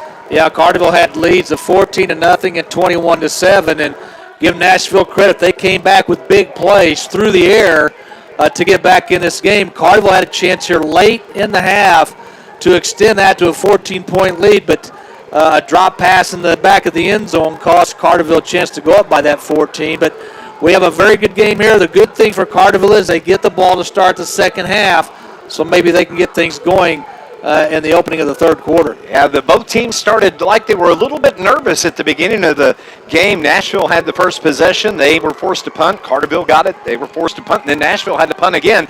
It was on that second possession for Carterville where it was Eli Downen that was able to scamper off the end of the line there, picked up a 4-yard touchdown run. The extra point was good by Lutenbacher. Carterville led it 7-0. Nashville got the ball back. They had to punt, and Carterville turns around, and on the fourth play of the drive, it was a 32-yard pass from Eli Downen to Townsend Barton. Extra point was good. Carterville was on top, 2 touchdowns, 14-0 at the end of the first quarter. Yeah, that second possession by Carterville was very good. The offensive line has owned most of the first half for Carterville, and it looked like at that point you're up 14-0. You got all the momentum. Could you maybe put this game away in the first half? But Nashville had other thoughts. At the end of the first quarter, into the second quarter, Nashville had the ball, and it was a 15-yard touchdown pass from Malawi to go forth at the 11:04 mark. The extra point was good. Carterville led by 7. 14-7. Carterville got the ball back, and it was Eli Downen with 9:14 remaining in the quarter to on the touchdown pass, a 60-yard touchdown pass to Sumner, and the extra point was good. Carterville was leading 21-7. Nashville gets the ball back, and it was Malawi to Turner on a 65-yard touchdown pass with 8:50 remaining. They cut the lead to 7, 21-14. Change of possession for the Lions, gave the ball back to Nashville.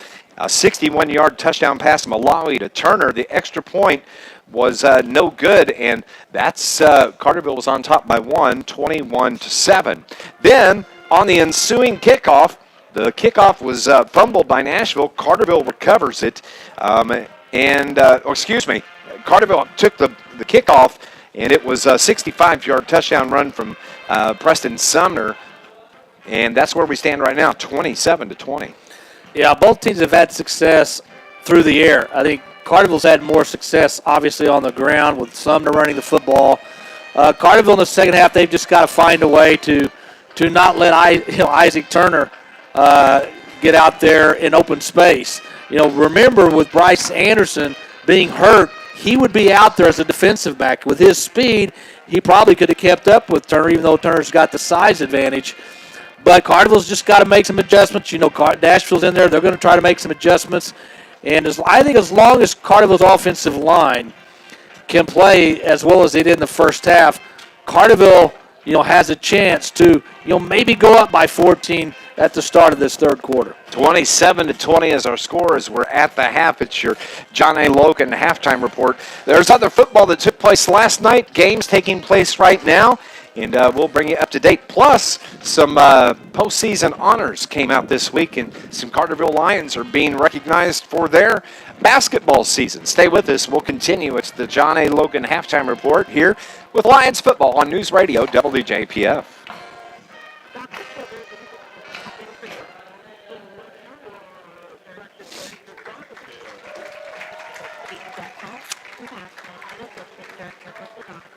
When play starts again.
We're at the half at Carterville High School, and it's senior day and homecoming for the Carterville Lions, and the band out performing today. It's just nice, Scott Hudson, to see some normalcy here at a football game on a Saturday afternoon. Yeah, nothing's been normal about this high school sports season, and quite honestly, I didn't think there would be any high school sports until the fall of 2021, but I'm glad I was wrong.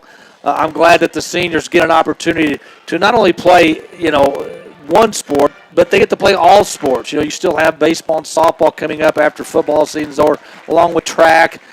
So they're going to get to play. It isn't ideal. There isn't postseasons, which a lot of these kids would love to have, but it is what it is, and they're making the most of the situation. And it's good to see everybody getting back to, as you said, some sense of normalcy. Some postseason honors came out for the basketball season, and we got to say congratulations again to Peyton Biddle, Caden Hawkins, and Eli Downen, all named to the River to River All-Conference team. Third time in a row that Eli had made All-Conference, and it was Peyton Biddle and Caden Hawkins, the sophomores, that picked up those honors. Was surprised Bryce Anderson wasn't on that list. I was too. Also, this weekend, the Southern named Carterville's Alicia Doyle the Girls Player of the Year in Southern Illinois. She's just a junior. She's got a freshman sister that played this year, but I tell you what, Alicia is going to have a long career playing basketball. Well, it's great to have those kids honored like they are for their accomplishments. And, I don't care what sport it is. If you're named the, Player of the Year, that's pretty impressive because it encompasses a lot of schools in Southern Illinois. So congratulations to her. Congratulations to Peyton and Eli and Caden. Caden and Peyton, obviously the two sophomores, so they've got good careers still ahead of them. But it's just been fun to watch these athletes finally get to play, and do things that they love to do. Updating other scores from around Southern Illinois. Benton is on the road at Harrisburg in the third quarter. The Rangers are shutting out the Bulldogs 35-0. That Benton Rangers team is tough. Yeah, and you wonder in a season like this, their team. Well, I'll say this: you got the Carterville basketball team, you got the Carterville football team, And the question is always going to be, what if? What if you had postseason? What could a Carterville basketball team have done? What could a Carterville football team have done? But it is what it is. But you also wonder, how many of those kids on Benton, Carterville, and these other teams are coming back next year? 4 or 5 other games taking place this afternoon, but last night it was Edwards County over Vienna-Goreville, 28-14. Johnston City, a big win over Chester, 32-15. As a matter of fact, Johnston City Indians named our first high school football team of the week today on Sports Voice with Murph and Hudson. CZR, how about that? They came back and knocked off Cesar last night after losing week 1, 38-8. That's a great adjustment by that CZR team. The Battle of 148 is what they call it, and they got a big win. And Coach Hargroves has done an outstanding job not in a very tough situation where he's at. El Dorado knocked off Hamco last night 14-12. It was Mount Vernon over Althoff 51-28. AJ took on Mount Carmel last night. Took a thumping too, 41-8. AJ is 0-2 to start the season. Centralia over Carbondale 36-28. SIU is on the road this afternoon as they are over in Springfield taking on Missouri State. Missouri State scored right off the get-go. 11 seconds into the game, 75-yard touchdown pass. SIU trails Missouri State 7-0 in a must-win game for the Salukis. Yeah, you've got a reduced playoff field this year. I think it's 24 to 16 teams. You've already lost to South Dakota State, North Dakota. This is a must-win for SIU, and hopefully Coach Hill and the boys can regroup and win this. I tell you what, before the game, when I was talking with Coach Brett Dial, about every 2 days, I'll send him a text, or if I see him, I'll say, hey, any update on that open week coming up in 2 weeks? Nope, nothing yet. Today, when I asked him, I said, how about that Pinckneyville replacement? He said, thought I had a nibble there, but nothing solid. He said, we should know something this week. Carterville is going to be on the road Friday night. We're heading to Sparta, and it'll be the last time the Lions take on the Sparta Bulldogs. Scott and I will have the call starting about 6:45. The following week, Carterville was scheduled to face Pinckneyville, but Pinckneyville, of course, didn't have enough players to field a team, so it's an open week, and athletic director and head football coach Brett Dial is still trying to find a replacement. And it's not easy in a season like this because most schools are just going to play conference games. You don't have to worry about, finding somebody that out of your conference. But, Pinckneyville decided not to play football this spring, and it left a hole in Carterville's schedule. Duke Quinn picked up Williamsville, which they probably wished maybe now they hadn't because Williamsville, really ran over the Indians last week. But it is what it is, and, you work as hard as you can to find a replacement. If you can't, you'll play 5 games and do the best you can. Brett Dial said that nibble that he had, but said the reason it couldn't come together is the other team. He didn't tell me who it was. They weren't going to be allowed to travel out of the region to play football. And so now we'll just wait and see if we're going to have a football game, not next Friday, but the following weekend, which was originally scheduled for Pinckneyville. Then Carterville, they're actually on the road the rest of the season. This is the last home game for the Lions. On the 16th, they'll take on the Heron Tigers at Heron, and then we head to DuQuoin to take on the Indians. The final game of the season, that'll come up on April 23rd. But Carterville looking good this year. I wish there would be a playoff run for this Lions team. Yeah, when you see seniors like Downen and Anderson and Sumner and some of the others, you really wish that, what might have been. But I think the kids, let me go back to a week ago. When I saw how bad they beat AJ, I think you got to take your hat off to the Carterville Lions coaching staff for getting those kids prepared in a short period of time as a team to get ready for that first game and to go out and shut out a Brett Dietering coach team 43-0. I was impressed by that. I thought the coaches did an outstanding job given the limited time that they had to work with the entire team to get them ready for that game. Nashville Hornets are back on the field. Carterville Lions will start making their way out of the locker room here in just a couple of minutes. We're going to go on and take our final break here on the John A. Logan Halftime Report. Stay with us. Second half action kicks off next. Carterville leads the Nashville Hornets. Good ball game, folks. 27-20. Second half action coming up on News Radio WJPF.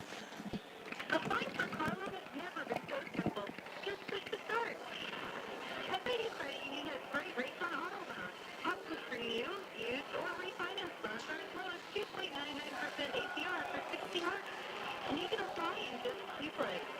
Not a member yet? You can join. First to start. Apply online at SIUCU.org today. SIU Credit Union, where Southern Illinois belongs.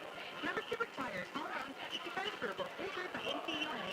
No book the name for you. The International Brotherhood of Electrical Workers look to 702 records that's more than electrician. The IBEW is made up of Southern Illinois line tree trimmers, telephone workers, utility workers, city employees, factory workers, construction workers, and many more. So when you support the IBEW, you're really supporting the Southern Illinois, a brighter place. Put your trust in the International Brotherhood of Electrical Workers Local 702, providing a better lifestyle for members and a better life for all. Real comfort. That's what you get with the new Flash Indoor Comfort System from Charlie's Air Conditioning and Heating in Carterville. For over 35 years, Charlie's Air Conditioning and Heating saves you money and will keep you comfortable for many future years. Old-fashioned carpet, and the price is the price. With no surprises, financing is available too. Call 985-1502. Charlie's Air Conditioning and Heating in downtown Carterville. 985-1502. Back at Carterville High School, Dave McKenzie along with Scott Hudson, where we're getting ready for third quarter action. Carterville leads Nashville 27-20. Lions are on the field going through their stretch here as we're getting you set for second half action. And what a beautiful day for football here in Southern Illinois, but it's warm. I can feel the heat here. We got the window open up, it's about 77 degrees. Starting to see the clouds build a little bit. The winds have calmed down a little bit, and but that's not a good sight right there, Scott Hudson, as we see Bryce Anderson. He's completely out of uniform now, has a pair of shorts on, and that left arm is in a sling as he walks down the Carterville sideline. Yeah, he's obviously done for the day. You just hope that he's, going to be able to come back, if not next week, the week after. Of course, if Carterville does not have a game in 2 weeks, he may get a 3-week break, which would help him get back in the lineup. So hopefully it's not serious. He's walking around. He doesn't seem to be in a lot of pain, so hopefully that's a good sign. Maybe just a precaution, just to get him out of the game. Don't do anything more to it. And Carterville could use him, but they've got other receivers that they can use. Ben Hake, also Townsend Barton, and others that can step into those roles, filled by Bryce Anderson of the Lions, as the Carterville cheerleaders have their tumbling mat out here on the track. As we're getting set for second half action. Carterville led it 14-0 at the end of the first quarter. Give credit to Nashville. Carterville was just on the verge of just burying them in that first quarter, but they were able to fight back, and were it not for a missed extra point, they would have tied it up at one point, but Carterville extended the lead 27-20. Yeah, let's hope that the missed opportunity there at the end of the half to go up by 14 doesn't come back to bite them. I think, Carterville will get the ball to start the third, and we'll see what happens. But, I'm interested to see what kind of adjustments both teams have made. Nashville has to make an adjustment to stop Carterville's running game. They've got to find a way to stop Sumner. On the flip side, Carterville's got to find a way to stop the big play, the big passing plays that Nashville had in that first half. As we start play here in the second half, the nice thing is Carterville gets the ball to start play here in the third quarter. Of course, the teams flip sides. Nashville moving from right to left. Carterville in their brand new blue uniforms. Aren't those uniforms nice? Oh, they are nice with the big, wide numbers. We like the numbers as the kick is out of bounds inside the 10. It's going to bring the ball out to the 35-yard line, and that's where Carterville is going to start first and 10. Well, let's see what Coach Dial is going to do here to start this third quarter. Obviously, you don't get away from the things that got you this 7-point lead. First and 10 from the 35. This Lions broadcast is brought to you by the Bank of Carbondale, offering the convenience of mobile banking. Stay connected and on the go with the Bank of Carbondale's mobile banking app, where you can check balances, make transfers, pay bills, and a whole lot more. Visit tboc.com for more about mobile banking. Member FDIC, equal housing lender. Carterville has the ball from their own 35. Eli Downen, the quarterback. Preston Sumner, the running back. Sumner takes over, actually Downen fakes the handoff. He's going to keep it off the right tackle. falls his way out for a gain of about 3, second down and 7 for Carterville. Yeah, Down is just so big and strong, you know. If he runs the ball between the tackles, very effective. If you get him to the outside, that's where he's least effective. 2nd and 7, Down and fakes the handoff again. He cakes it out across the 40, keeps his legs churning, keeps fighting out across the 45 to about the 46, and that's a Carterville first down. Down it looked like he was in slow motion, but what he was doing was following his blockers, waiting to see which way the blocker was going to take his defender. He picked up a first down. What would be nice for the Lions is to get one of those long time consuming Yes. drives where they put points on the board at the end. Sumner's the running back in the backfield, 2 receivers, 3 to spread to the left. Down and fakes the left side, throws it down the right side. Townsend Barton was the intended receiver. And they had double coverage as Eli threw it to double coverage down the right side. Ball falls incomplete. It's going to bring up 2nd down and 10 for Carterville. Now Carterville had a guy going deep on the left side, one down the middle, and Barton down the right side. And as you said, the Nashville safety came over to help out. Eli strolls back behind center. You won't see Eli take the snap from under center. Always operates from the shotgun. Again, 2 receivers to the left. Gives it to Sumner. He fights his way off the left end, and finally it was for Nashville coming in and making the tackle. It was Connor Gladson. Sumner picks up a short gain, about a gain of 2 for the Lions. It's bringing up 3rd and 8. Yep, big play for both teams right here. Carterville want to keep this drive going, keep that clock running. Nashville wants to get it back. Carterville needs a first down here with 10:39 remaining in the 3rd quarter. Down and rolls to his right, looks to his right, gets a block, throws it out. Townsend Barton, intended receiver once again. It's incomplete, and now Carterville's been forced into a 4th down and 8. Got down and rolled to the short side of the field, ran out of real estate. And he just had to throw the ball, and he threw it short, although probably good that he did throw it short because there was a couple of Nashville defenders there. Carterville looks like they're going to go for it. As Zach Bonnet's, nope, there he comes back, number 55. Carterville's going to kick it away, 4th and 8. Snap, good. The punt is high. Oh, what a good kick. Drives the receiver back inside the 20, takes a Nashville hop, and Carterville's got a fall on it at the 28-yard line. But what a nice punt from Bonnet's. And Nashville's going to have it 1st and 10 from their own 28 here with 10:20 remaining in the 3rd quarter. Well, let's see what Carterville's defense, and in particular the defensive backfield, can do to stop Isaac Turner. He's been a thorn in Carterville's side so far in this game. Nashville's football, their first possession here in the 2nd half, 10:20 on the 3rd quarter clock. As Cole Malawi, the quarterback for the Hornets, settles in from the shotgun. Lifts the right leg, puts his man in motion. It's going to be Malawi keeping it off the right side, has a lineman in front of him, gets outside the numbers to the sideline, runs it out of bounds, and a big first down run. That was wide open for Malawi to get that first down. And I think that's the first time this game that it's been a design run for their quarterback. But he got to the outside, no penetration by the Carterville defensive line on the left side, and he took advantage of it and got a big first down. At about the 41 of Nashville. 2 receivers to the left, 1 to the right. Malawi takes the snap, gives it to his running back up the middle. That is Luke Arrett as he picks up another first down for the Hornets. So that's back-to-back first downs for Nashville. Nashville had trouble running the ball in the first half, especially in between the tackles. So maybe Nashville's thinking we got to get this running game going to open up that passing game again. Get the ball into Carterville territory from the 49. Malawi looks to the sideline. Snap called, takes the snap, throws the ball down the right side. Receivers open, throws it up over the top of the defender, and it was caught. What a great catch out there on the outside by Nashville's Jackson Goforth to go over the defender and make the catch. Well, that's where size matters, because on the play for Carterville was Jason Allen, and he just wasn't tall enough. I think he had his hand on the ball, but Goforth just took it away from him. Had the ball at the 20-yard line, 1st and 10 in the red zone.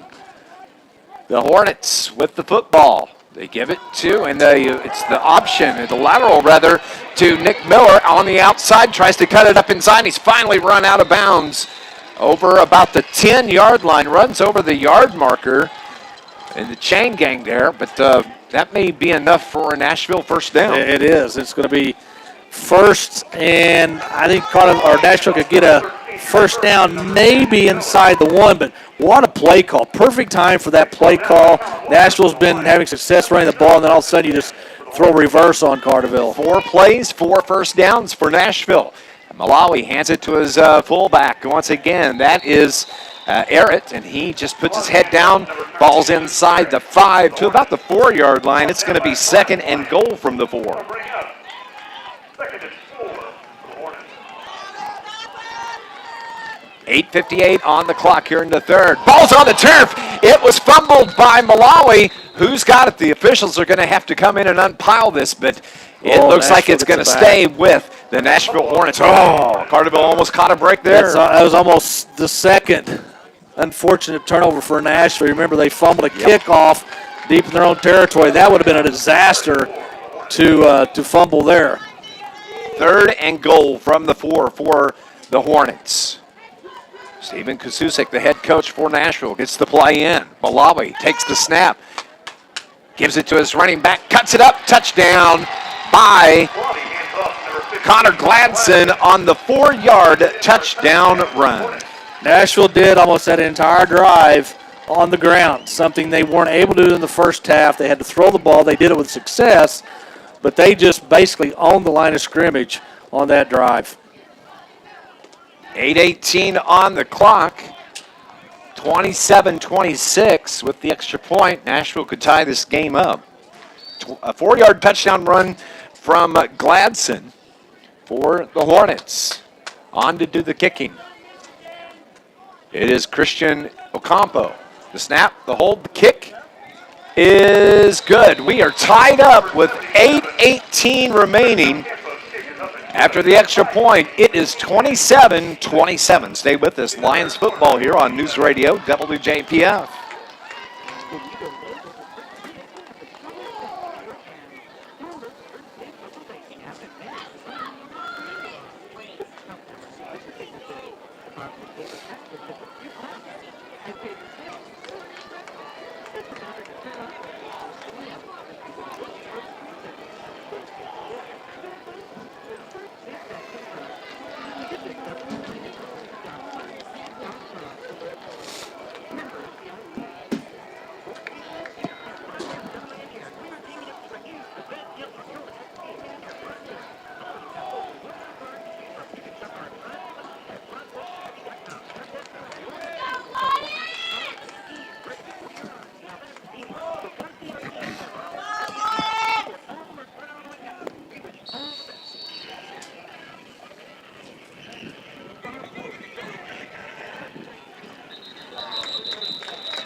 Short squib kick by the Nashville Hornets. Talon Walker is there to recover it for the Lions, and Carterville's going to have the ball here, tied up at 27 with 8:16 on the clock. Yeah, good field position to start this drive, but Nashville coming out of halftime, they made the adjustment of they want to run the football in the second half, and they did a very good job of it on their first possession.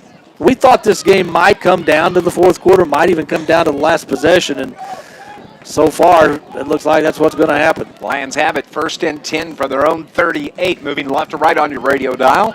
Eli Downen, Preston Sumner in the backfield. Downen pitches to Sumner, tries to get outside. Nice job by that first man on defense for Nashville, as it was Connor Gladson that made the stop, and no gain. Actually, a loss of 2 on the play by the Lions. Yeah, Lance Thomas, the tight end on the right side, wasn't able to get a block to allow Sumner to turn upfield.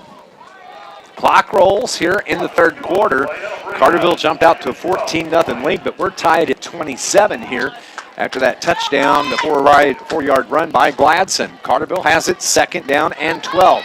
It's down in. He tries to get behind his lineman, pulling, I believe it was Townsend Barton who is down on the turf and a little slow to get up. But Downen tried to follow him, and he could not pick up any yardage, and Townsend Barton is on the turf. And you got to remember, he's cramped up as Brad Brush, the trainer, is out there to.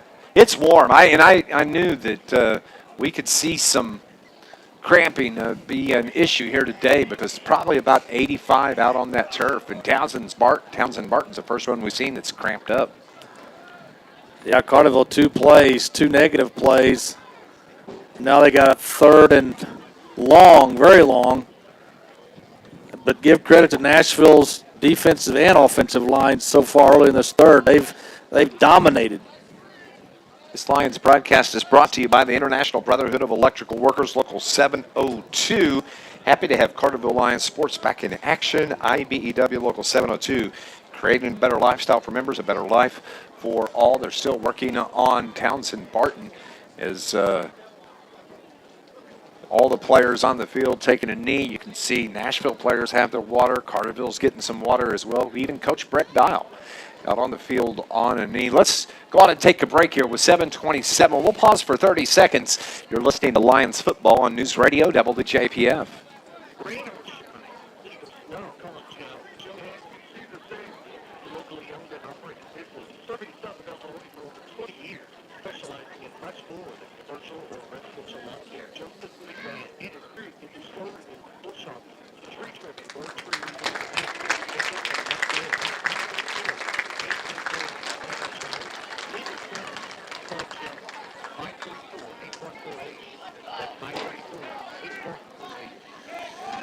Townsend Barton is up to his feet and walks to the near sideline. And let me tell you what, that jetback, whatever team they play for, does more running than anybody else on the field because they'll come into motion, far side, near side, far side, near side.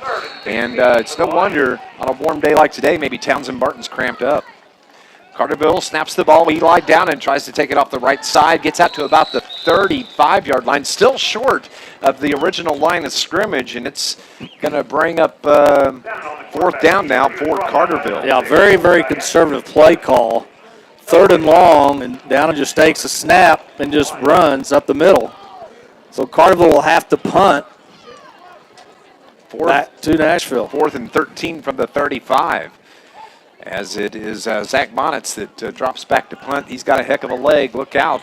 Receiver standing back at about the 30-yard line. Nashville sends 2 back there. Bonnets gets the snap, gets the kick, and with the wind at his back, look at that punt. Point down, taken at the 30-yard line by the Nashville Hornets, out to the outside, out across the 50 to the 45. The dodges a defender and is brought down, and a flag comes in at about the 45-yard line. I like they're going to catch a block in the back. Yep. By big number 72 for Nashville, Tommy Herzog. I think they're going to call a hold. Hold is going to push it back, but that will still give Nashville, them good field position. I believe it was Nick Miller on the return for Nashville. Nashville's going to have the football with 6.5 remaining here in the third quarter. Block in the back. Scott called it. They're going to mark off 10 yards. Puts it back into Nashville territory at their own 49-yard line, but still, that's good field position right there for the Hornets. Carterville's got to get better penetration into the Nashville backfield. Come on, defense. Need a stop here. Tied at 27. Nashville with the ball. Malawi puts a man in motion. Takes the snap, gives it to his running back who takes it into Carterville territory. A gain of 1. They're going to give him a gain of 2. 2nd and 8 for Nashville. I think it was Ivan Jones in on the tackle for Carterville. Junior linebacker. Nick Miller, the carry for the Hornets. Malawi takes the snap, rolls, throws back to the left side. The receiver there, that is Luke Arrett. Out across the 40, down the sideline. He could get away. Finally pushed out of bounds by the Carterville defender. And whoever that was for Carterville sure saved a touchdown. Yeah, another great play call by Nashville. throwing the screen back to the short side of the field. And Nashville's in business again in the red zone. They have the ball at the Carterville 16-yard line. It's going to be 1st and 10 from the 16 after that big play of 36 yards for Nashville. Malawi takes the snap, gives it to his running back, Luke Arrett, and he's spun down inside the 15. Actually, that was Cole Malawi on the keeper. Nice fake. Yeah, good fake, and they're in 4-down territory. They've got all the momentum right now. It is 2nd and 8 for the Lions. From the 14, Malawi throws it out to the right side. Carterville defense is right there. Oh, but the receiver gets up, spins away, and he's in for a touchdown. I thought he was down. I thought it looks like the ground. It, and the officials, they're calling a touchdown. It's going to be a 14-yard touchdown pass. Malawi, and I didn't even see who the receiver was as Nashville takes the lead. I thought there also may have been a block in the back on Carterville's defensive back over there. That wasn't called, but we do have a flag. I think it might be a sideline warning on Carterville. But still lays. It is unsportsmanlike on Carterville. Flag on the play with unsportsmanlike conduct against Carterville. I could have got unsportsmanlike after what was running through my head. Yes. I saw that receiver get back up. But Nashville has taken the lead here, 33-27. The 14-yard touchdown pass from Malawi. We'll pick up who the receiver was here in just a couple of minutes. But Nashville a chance to extend this lead here in the third quarter. What a game, folks. Carterville finds himself trailing for the first time after this touchdown. The snap, the kick is good. I never saw a signal, but I guess it was. 34-27 the score at the 5:20 mark. Stay with us. Carterville gets the ball back. This is Lions football on News Radio WJPF. Ocampo's extra point was up and good. That'll bring the score Nashville 34, Carterville 27.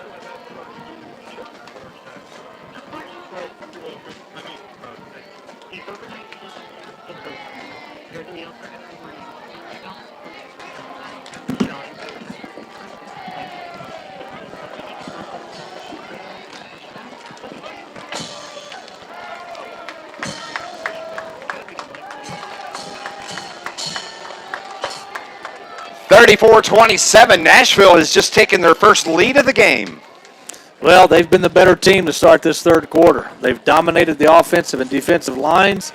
They've come up with some great play calls at good times. And now Nashville's going to kick off from Carterville's 45-yard line. So this is where if I'm Carterville, I worry about an onside kick.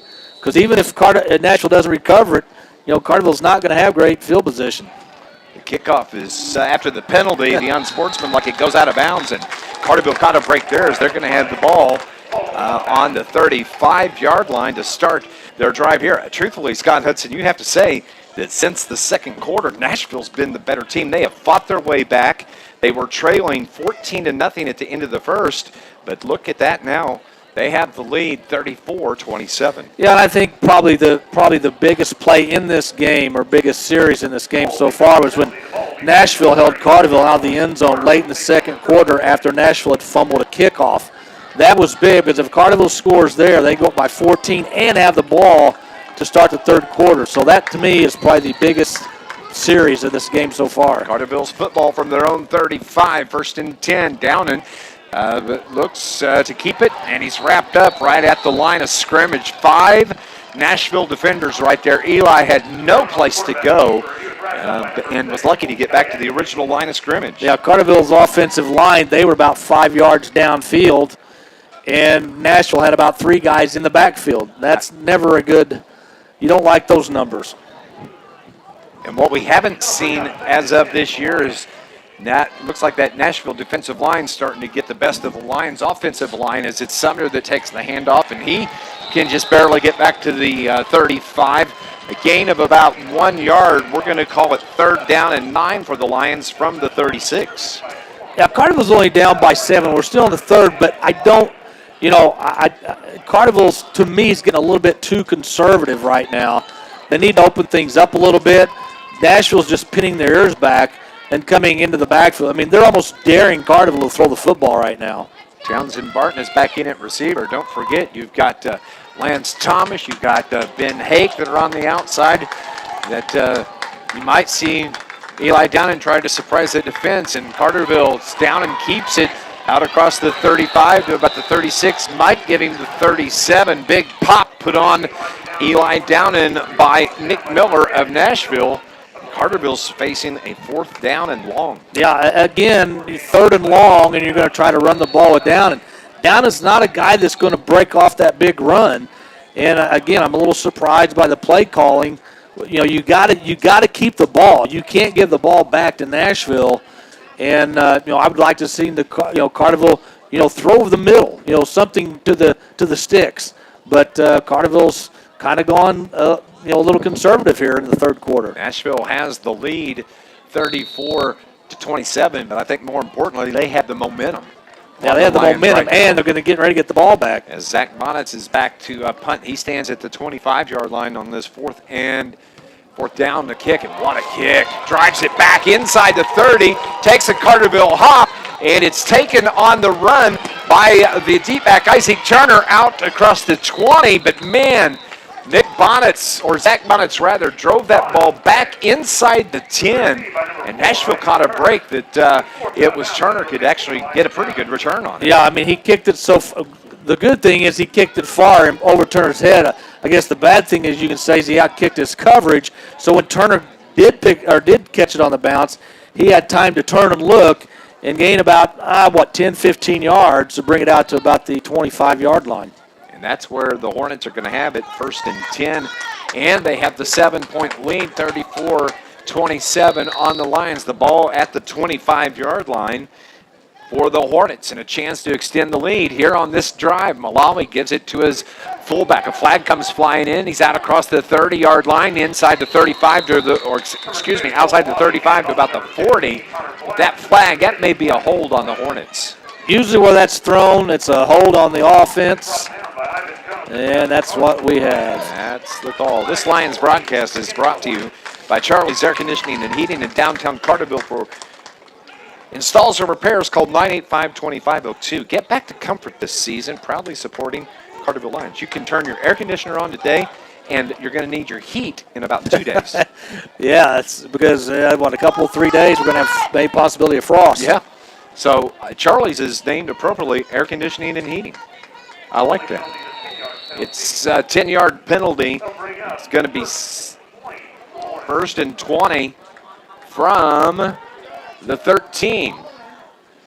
As Malawi looks to throw down the right side, lobs it up. Defender, the ball was underthrown and it falls incomplete. And Carterville got some help as the ball got caught up in the wind there. Out in coverage for the Lions, it was Blake Berkey. He was broken up on the play by number 32, Jackson Allen. Or Jackson Allen, excuse me. Yeah, Allen, far side. Allen turned his head around just in time, and he was falling backwards, but he was able to get his hand on it and knock the ball away. It is 2nd down now for Nashville. 2nd and 20 from the 13. As Malawi keeps it, tries to get it out behind his big tackle, and Carterville does a nice job to get out and cover him and bring him to the turf. Still going to be a long way to go for a 1st down. 3rd down and 20. Yeah, you'd love to see Carterville get a stop right here and force Nashville to punt out of their end zone into the wind. It's going to be 3rd and 18 from the 15 for the Hornets. 2.5 remaining here in the third quarter. Dave McKenzie and Scott Hudson. Malawi takes the snap. Pump fake, throws it down the right side. The receiver is there, and off his shoulder pads. Isaac Turner was the intended receiver, and Townsend Barton was back in coverage along with Matt Wallace, and that ball hit right off the chest of Isaac Turner. Yeah, Nashville's quarterback did a little pump fake, trying to get Carterville's defensive backs to bite. But now Nashville's going to have to punt. Well, actually, their quarterback punts, so he won't be punting out of his end zone. He'll be about 6 yards behind the center. 4th down for Nashville. They won't mess around. Little short kick. Carterville sends Peyton Biddle back. He takes it on the hop at the Carterville 47-yard line, and he's able to get away. Man, we got blockers on the outside across the 40-yard line to the 30, to the 25, to the 20, where Peyton Biddle is run out of bounds. That is the spark maybe the Carterville Lions needed, and Nashville Hornets have an injured player down. Carterville has a man down at the 35-yard line, and both of them are able to get up and make it to their respective sidelines, but what a spark that is for Carterville. Biddle caught the ball in a bounce, came to the near side, broke a tackle just shy of midfield, and then cut back towards the far side of the field, took it all the way down to, the 20-yard line. So Carterville has to take advantage of this. They've got to get points on the board here. Absolutely. Eli Downen has his offense back out there. Preston Sumner, and the snap over Downen's head. He has to go back, and he just falls on it at the 38-yard line. The second time this game that snap has just gone straight up over his head, and that's got to be frustrating for Carterville head coach Brett Dial. Well, I'll tell you what, Dave. That ball was snapped high, but that's a ball that Eli's got to catch. It's up around the helmet area, which is too high, but you've got to catch that football. I mean, was it a perfect snap? No, but it was one that you've got to bring in. Ball is back at the 39-yard line. It is a 19-yard loss. The pitch to Sumner gets outside. A flag comes in. He makes his way to the sideline where he's pushed out. It was going to be 2nd and 29 for the Lions from the 39. Hold on, Carterville. 2 plays, 2 negative plays. We saw that on Carterville's first possession, I believe, of this third quarter. Carterville's given a gift, and they give it right back. They give it right back. This Lions broadcast brought to you by SIH, where they offer rehabilitation for acute inpatient and outpatient care. Visit SIH.net for more information. 3rd down and forever for the Lions as they have the ball, and they're going to mark it at the – actually, they're marking it the other way. Where are they going here? The 39. The official's confused. Yeah, the 39 was the original line of scrimmage. I don't know what they're doing here. But they're marking it off against Nashville. Oh, Nashville declined the penalty. That's why. So it is going to be 3rd down now. So it's going to be 3rd from the 33, and I think they got a gift there. 3rd and 24 for the Lions. Downen from the shotgun takes the snap, looks to throw, throws it down the right side. Peyton Biddle, the intended receiver. It's incomplete as the defender stepped in front of Peyton Biddle, and on the coverage for Nashville, it was Isaac Turner, and that's going to bring up 4th down, and what a disappointing drive by the Carterville Lions. Yeah, all of Carterville's drives in this second have been disappointing. And not to, I know this is going to sound like an excuse, but when you take Bryce Anderson out of the offense, especially the passing game, that really makes it tough. He's your one legitimate deep threat, and he's not there. Plus, he's one of your starting defensive backs as well. The play clock's about to run out on him, so 1 second. Now they do timeout. Carterville has to take a timeout. We've got a timeout on the field with 1:13 remaining here in the third. Well, Nashville has fought their way back. They have the 7-point lead. They lead at 34-27. We'll pause 30 seconds. This is Lions football on News Radio WJPF.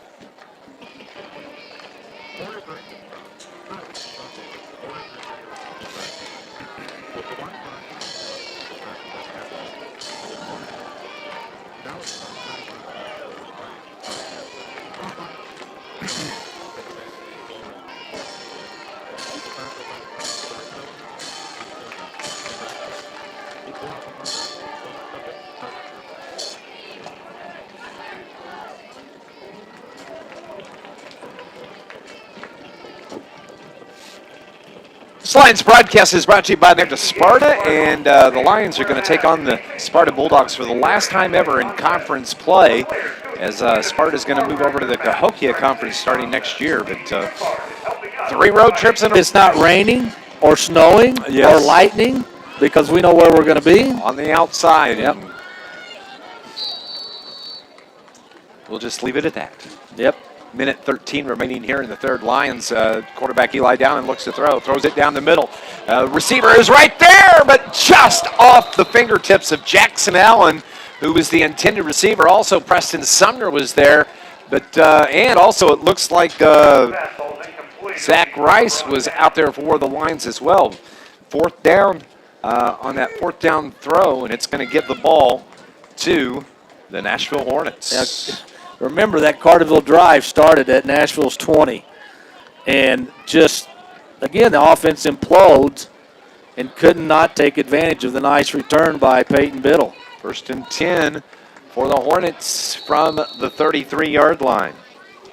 Their own 33.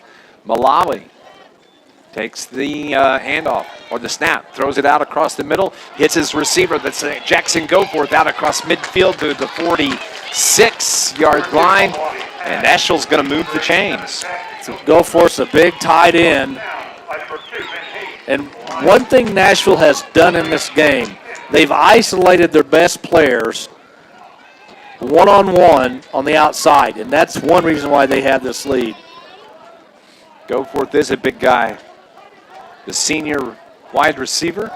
Malawi wings it out to the side again. That is Goforth again, and wide open, just carries it across the 40, inside the 40 to the Lions' 36-yard line. Another 1st down for, they're going to say he was a couple yards short. It's going to be 2nd down and 2 from the 38-yard line. Yeah, when he caught the ball, he didn't meet any resistance until about 8 yards downfield. No, he didn't. Nashville, again, the snap. It's the give to Connor Gladson off the right side, and Carterville's defense knocks him out of bounds before he gets to the 1st down marker.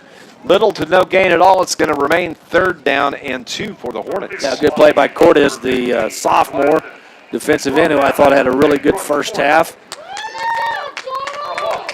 Come on, defense. Need to stop here. Nashville with 10 seconds on the clock. It looks like they're content to let the clock roll, and we're going to head to the 4th. 34-27. It is Nashville on top of your Carterville Lions. This 4th quarter ought to be a dandy. Stay with us. You're listening to Lions football on News Radio WJPF.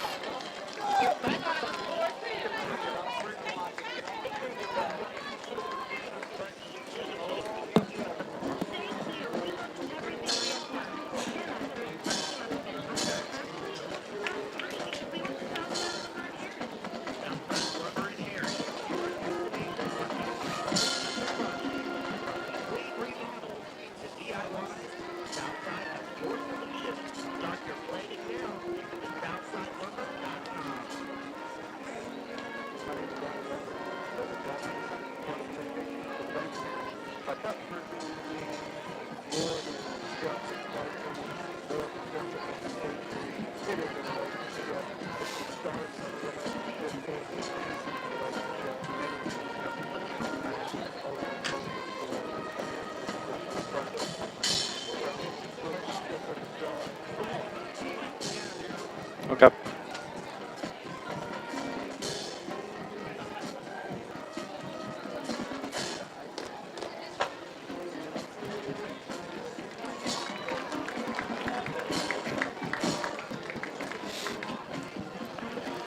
(34-17) as we head to the 4th quarter here. Scott Hudson, and Nashville has fought their way back in this game. Yeah, one time Carterville had a 14-0 lead, then led 21-7.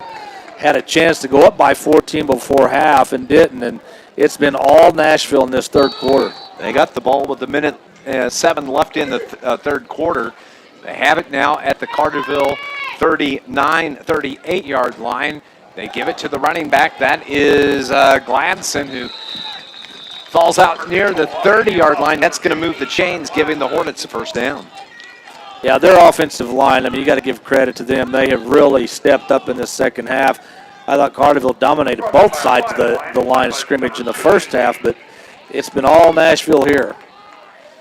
First down and 10 from the Lions 31. Malawi operates from the shotgun, puts a man in motion, gives it to that motion man. That's Nick Miller, cuts it out inside the 30, the 25 to about the 21-yard line where he's finally wrapped up on the far sideline. And Carterville defender over there on the far sideline a little slow to get up, but another first down for the Hornets. And the other thing, too, that Nashville's doing is when they run the sweep or they run to the outside, there's nobody on Carterville coming across the line of scrimmage to turn that play to the inside.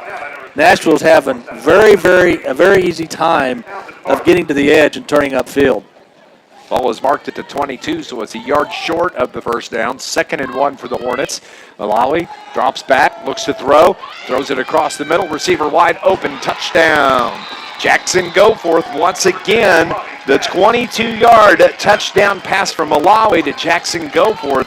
And Nashville has extended the lead to 40 to 27. Yeah, they have just owned Carterville in this second half.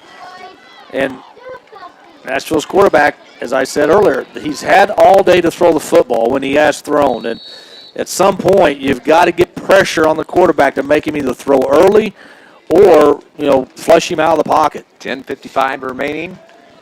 40 to 27. The snap. The kick is good. Now it's 41 to 27. Nashville here in the fourth quarter. That touchdown comes at the 10:35 mark. Carterville's got to do something, and they got to do something quick. They get the ball right back. Stay with us. This is Lions football on News Radio WJPF.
Updating SIU's football game today. They're at Missouri State, and SIU has taken the lead over Missouri State. They lead at 16-7. That in the second quarter.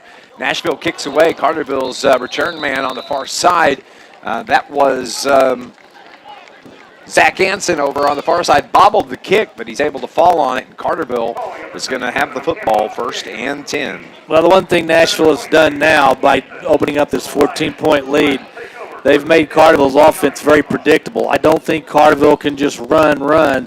You might get Sumner to break a long one off, but Carterville's going to start airing this ball out because you just don't have a lot of time left, and you're down by 2 scores. Well, off by the Nashville defense as Townsend Barton takes the handoff, tries to get it off the left end out across the 30 to about the 31-yard line, a gain of 2, bringing up 2nd and 8 for Carterville. Well, it's a learn. I mean, they're asked to do something.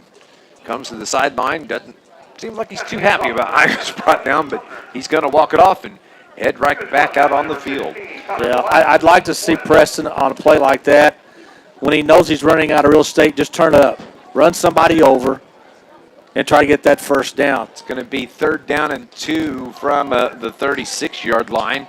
Sumner back into the game. Downing from the shotgun, takes the snap. He's going to follow Sumner, picks up the first down and more across the 40.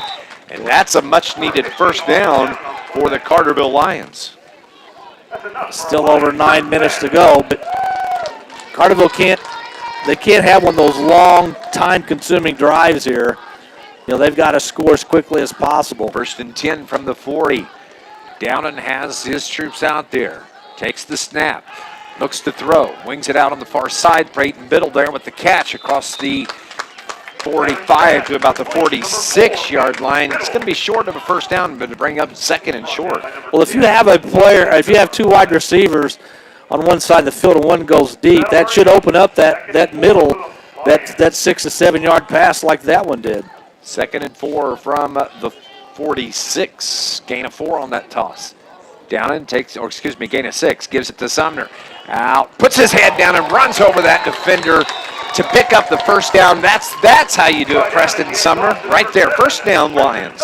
Yeah, another first down. They're Nashville territory now. Just got to keep things going. Sumner's going to come by and get a breather, maybe get him a drink of water. Put a pop on that defender as he stepped in there to try to stop him. The ball is at the 48 of Nashville. Downen's going to keep it, gets wrapped up down around the ankles, and he falls forward for a gain of about 1. It's going to bring up 2nd and 9 from the 47. Nashville has a player down. Looks like that might be a cramp as well. The trainer comes in from the far side. Don't forget, coming up, we're going to have our McDonald's post-game report. We'll wrap up all the scoring on this game and get you caught up on scores around Southern Illinois. We're going to go on and take a break here with 8:32 remaining.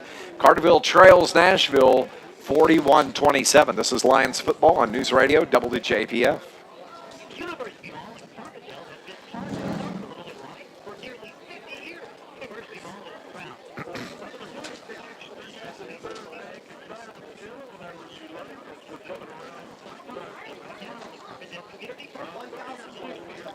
$30, please. Featuring the very best Southern Illinois locally grown produce and meat. Shop the market and future game market with between West and beyond in the season. Saturdays at 7 at University Hall in Carterville. 77 beautiful degrees in Southern Illinois, but a little warmer on the turf. Is it for the Nashville Hornets? Cramping up was Wyatt Kwiatkowski. He's able to get to his feet. They have to come out and stretch out those cramps. He'll go get some fluids on the sideline. But it's got to be probably about 85 degrees out on that turf. And fluids is the word for the rest of the game. Yeah, usually you don't have to worry about fluids so much in March in Southern Illinois, but we normally don't play football in March in Southern Illinois, and it's usually not 77, not 78 degrees. It's 3rd down and 8 for the Lions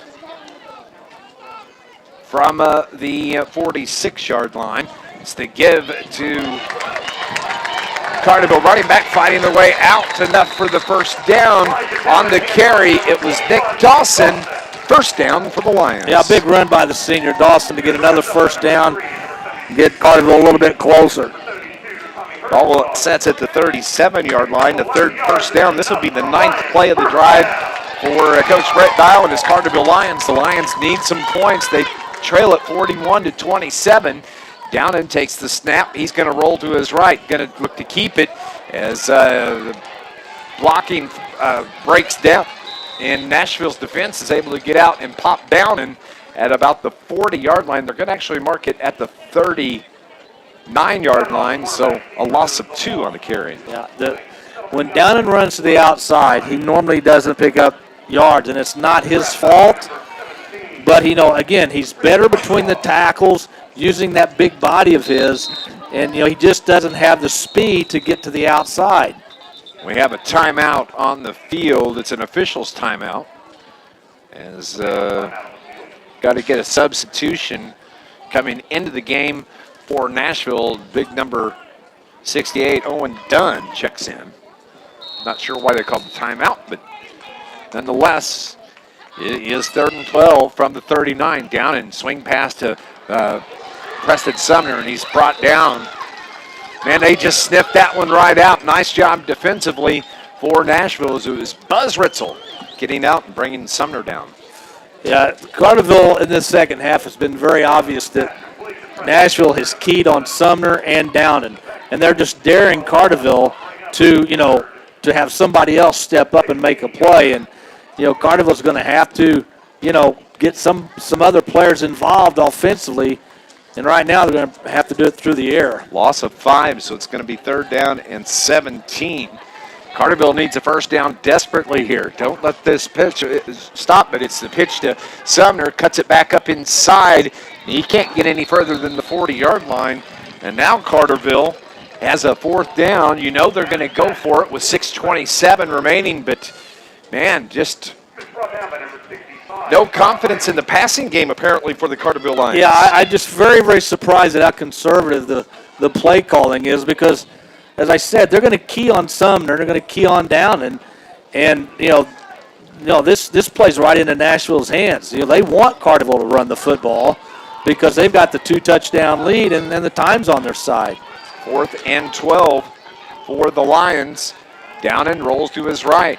He lobs it down the right sideline. The receiver is there, but it's short. And a flag finally comes in, and wow, Carterville catches a break there as it was Townsend Martin, the intended receiver, got tied up with the defender, and they're going to call pass interference on the Nashville Hornets. And big play for the Lions on the penalty. Now Barton's still hobbling from that cramp he had earlier. Well, let's see what they're going to do here. They're bringing the ball back. Offensive or defensive? Actually, I don't. Well, it's okay. Yeah, they're just going to mark it off from the line of scrimmage. It won't be. This isn't the NFL. Yes. Darn it. First down on the penalty gives the Carterville Lions the football at the 29-yard line of Nashville. It's the give to Sumner, and he's wrapped up again. And they're just blowing past the line of scrimmage and keeping Carterville in the backfield on the run. Yeah, and again, Carterville's running too much east and west. At some point, you have to turn that ball up. Nashville's getting great penetration, and you've got to be able to stop and go. 2nd and 12 from the 27. Down and keeps it, pitches it to Sumner, which I've always felt that helps the defense. You have less field you have to worry about, and so it's going to bring up a 3rd and. Seems like we've been saying Carterville 3rd and long this entire half. It has been. It's 3rd and about 13 from the 27. Down and takes the snap. He's going to roll to his right, looking to throw. Pressure makes him throw it early, and it is incomplete. And Peyton Biddle, who was the intended receiver, kind of grabbed his ankle when he hit the turf, and he hobbles his way back toward the line of scrimmage. So now 4th down for the Lions. 4th and 12 from the 27. Carterville needs another first down. Can they get another miracle first down? Here on 4th and 12. Peyton Biddle stays in the game. Townsend Barton splits off to the far right side. And Lance Thomas in the slot for the Lions, and a timeout is taken by Carterville's head coach, Brett Dial. Coming up, we're going to have our McDonald's postgame report. We'll talk to head coach Brett Dial. Murphy gets the win, the shutout win today, 27-0. Let's see if we can update a couple of other scores. Had a final on the Heron game. Let's see here. Heron won that game 22-0 over Massac County. Murfreesboro shuts out West Frankfort 27-0. And updating, as we gave a little bit earlier, SIU leads Missouri State 16-7. Carterville came out. They posted a 14-point lead there at the end of the first quarter, but you got to give credit to Coach Stephen Kazuchik for Nashville. They have fought their way back and actually dominated the Lions from the second quarter on, and they have a lead on the Lions now of 41-27. Carterville needs a first down desperately here, Scott Hudson. Well, this is probably the game right here. If you don't pick up a first down here, Nashville can probably just milk the rest of the clock the way they've taking control here in the second half. The 16th play of this drive for the Lions. Down and rolls to his right. Loses his footing and gets brought down.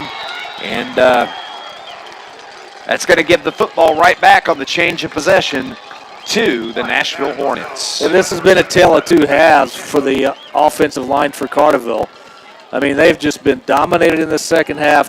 Yes, they have 4 sophomores that are starting, and you can see the size of Nashville's defensive line has just, is the reason why they're winning this game by 2 touchdowns. Yeah, the size of this Nashville Hornet team, they just wore Carterville down. Yeah, and with the penetration, and again, I don't want to second guess, but I'll play armchair quarterback here for a second. With the penetration Nashville's getting in the second half, maybe a screen to maybe negate that. But give Nashville credit; they're a very good team. Yes, they are. Was it 2 years ago? Was it the last football season when they made the deep run in the playoffs? Yeah. Was it second in the state? Is that right? Yes, they I think it was the year that Murfreesboro went to state as well. Exactly. So, Southern Illinois well represented that year. Gain of 6 on the carry. It's going to bring up 2nd and 4 from the 41 for the Hornets as the clock continues to roll toward 4 minutes here at Carterville. Carterville will be on the road next Friday night at Sparta in another SIRR Conference game in the Mississippi side. It'll be the last time the Lions will face the Sparta in football in conference play. And we have a timeout. It's taken by the Nashville Hornets. With 3:50 remaining in the game, Nashville leads it 41-27. Stay with us. More Lions football next on News Radio WJPF. Man, my knees are sore. Oh, my aching back. If you complain from persistent strain, pain, it's time to help yourself to the expert team of SIH Outpatient Rehabilitation. No referral required. Their therapy team can evaluate that nagging pain and build a effective treatment plan with 10 daily rotations and a host of specialized therapy options. Dedicated to your pain with a day-to-day complaint. Help yourself to the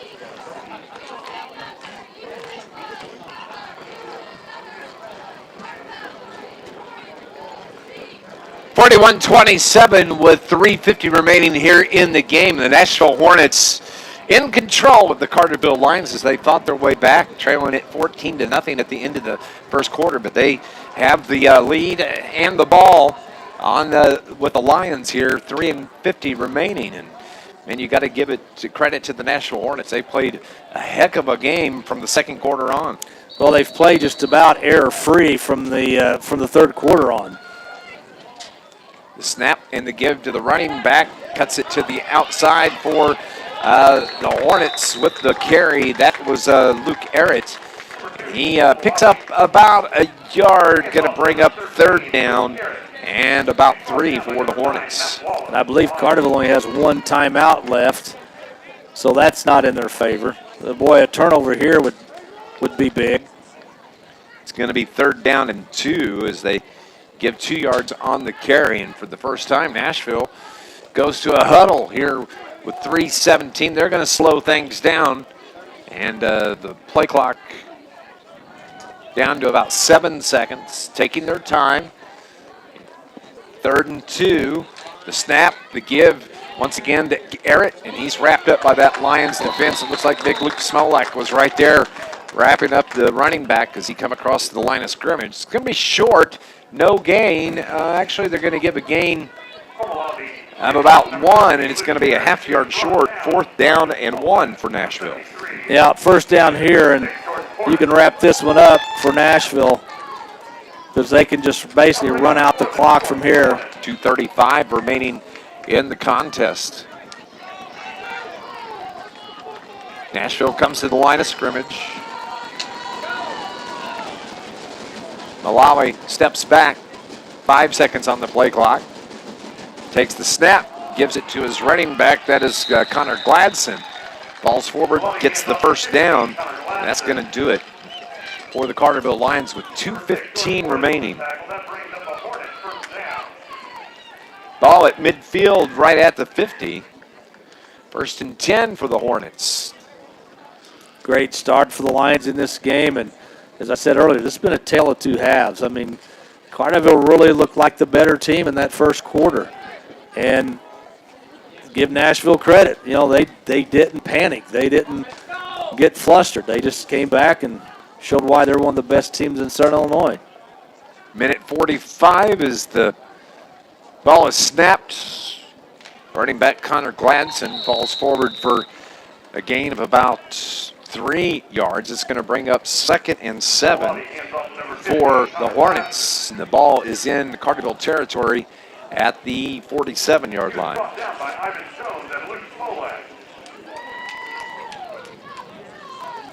Coming up, we'll have our McDonald's postgame report.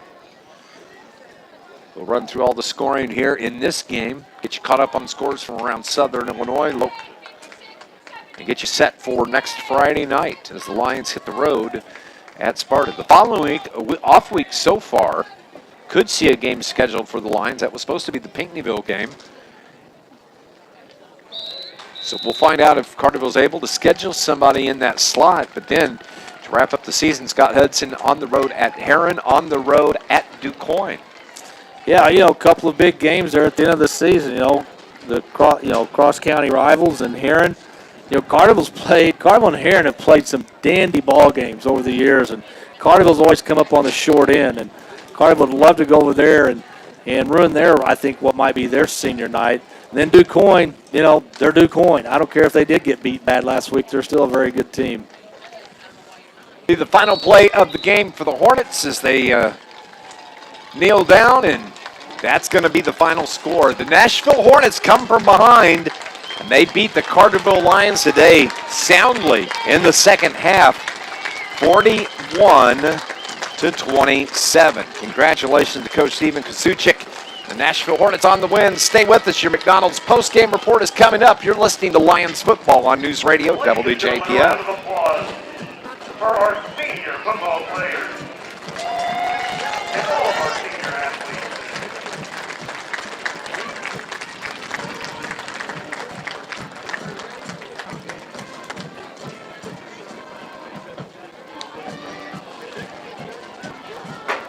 Okay.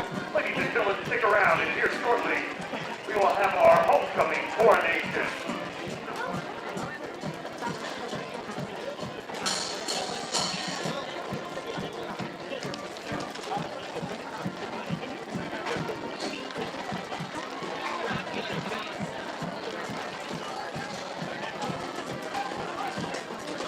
Okay.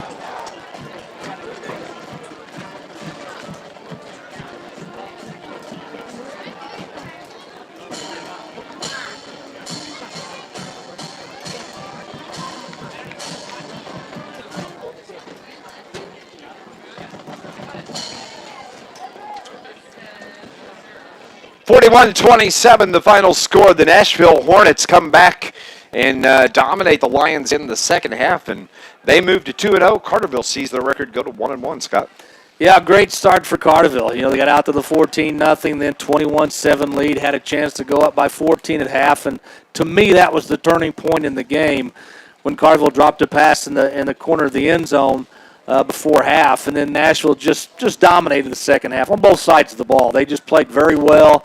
You know, and they really did it in a fashion that they weren't able to do in the first half, and that is by running the football. They just really ran the ball well. They'd get to the edge, and they'd cut upfield. They'd hit some passes here and there to keep drives going. But, you know, they were the better team today. I mean, they were going to be one of the better teams in the state if we'd had a regular football season. So, you know, Carterville's got a lot of youngsters, especially on that offensive line. This is a little bit of a growing pain for them. But they're going to learn from this, and I think they're going to get better because of it. It's our McDonald's postgame report here on News Radio WJPF. Let's run through the scoring. Carterville got on the board first. That came at the 2:23 mark of the first quarter. It was Eli Downen, a 4-yard touchdown run. Extra point was good. Carterville led it 7-0 with 2:23 remaining in the first. It was Carterville taking a 14-0 lead, a 32-yard pass from Eli Downen, Townsend Barton. The extra point good. Carterville up 14-0 with 17 seconds remaining in the quarter. As we head to the second, it was Nashville that had the football to start the second quarter, and it was a 15-yard pass from Malawi to Goforth at the 11:04 mark. 14-7. Carterville had the 7-point lead. Carterville got it back. It was Eli Downen with the touchdown pass for the Lions at the 9:14 mark. The extra point good. Carterville extended the lead to 21-7. And then Nashville gets the football, a 65-yard touchdown pass from Malawi to Turner at the 8:50 mark, 21-14 the score. Carterville gets the ball back. They give it back to Nashville on the change of possession, and Nashville wasted little time. 2 plays in, a 61-yard touchdown pass from Malawi to Turner. Extra point was no good. Carterville still held on to a 21-20 lead. Carterville gets the ball back. Preston Sumner, a 65-yard touchdown run. Carterville extended the lead back to 27-20 after the extra point was no good, and that's how we ended the first half. What a first half by the Carterville Lions. Yeah, and what a nice job by Nashville to come back and not, let this game get out of hand. And Carterville, if you look at the first half, you go in the half, Coach Dahl's got to be happy that he's up by 7 against a team like Nashville, and you're getting the ball to start the third quarter. But Carterville wasn't able to do anything with that first possession and really do anything in the second half as Nashville shut them out. Nashville scored on their first possession of the second half, a 4-yard touchdown run from Gladson, 27-27 the score.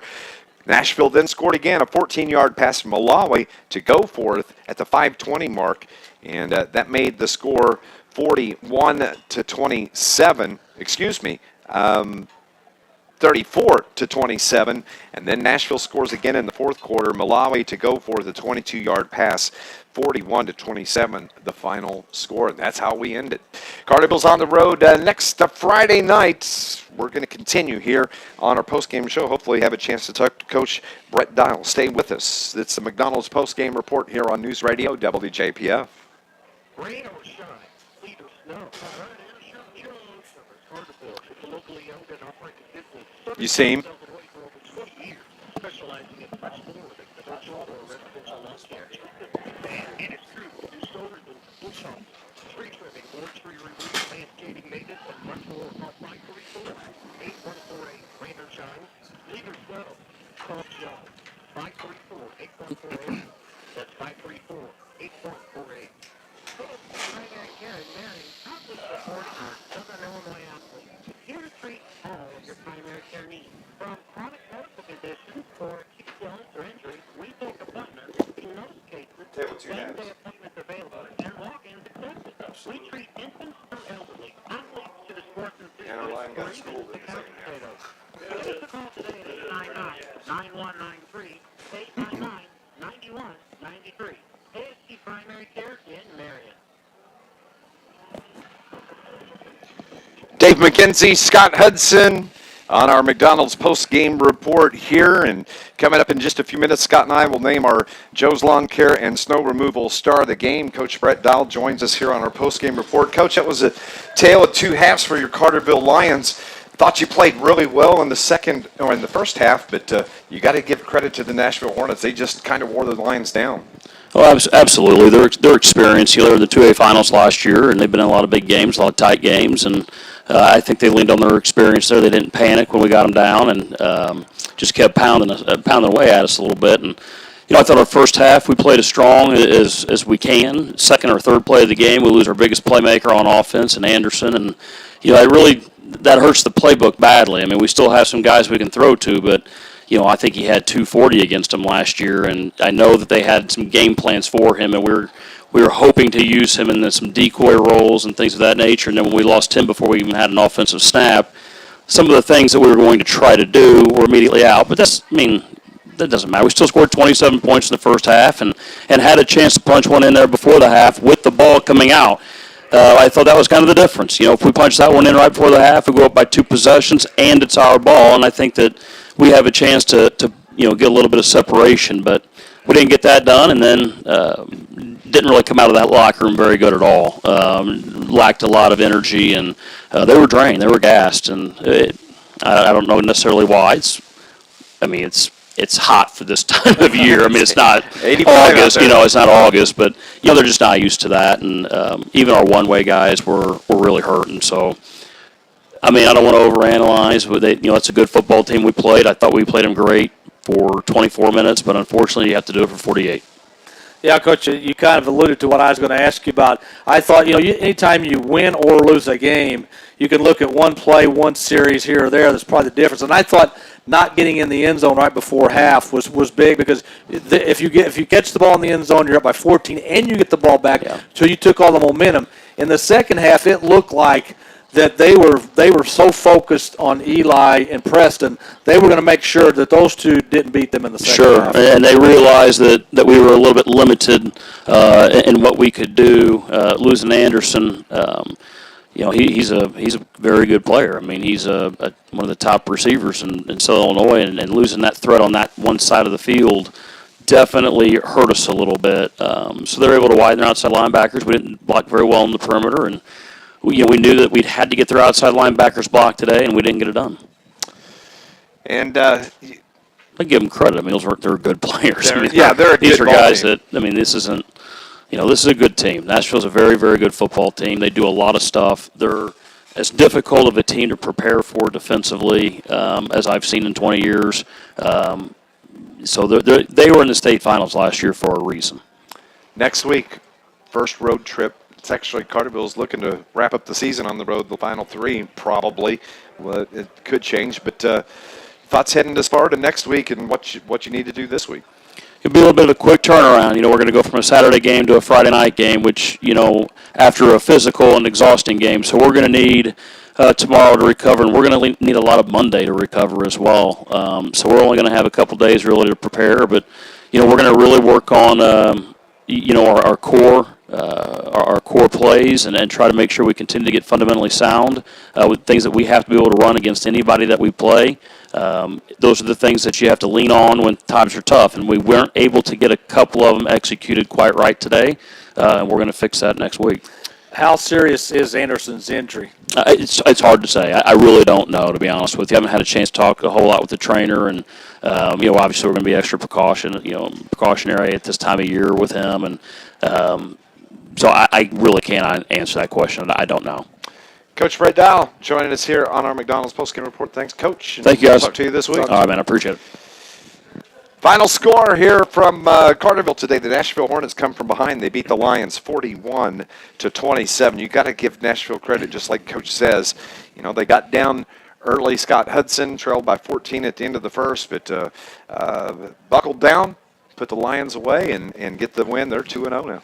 Yeah, there's a very good team, as Coach said. They went to the state finals a year ago, and we mentioned this when Bryce Anderson went out, but Coach Dial alluded to it. He said, when you take Bryce Anderson out of the game, as an offensive player and a defensive player, it just changes everything. They were going to do some things with Bryce Anderson, make him at times a decoy to maybe open things up for somebody else, and they weren't able to do that. And Nashville made the adjustment. When Bryce went out, they made the adjustment in the second half especially. And, we hope that Bryce is going to be okay. We hope that Bryce can play again, football this year.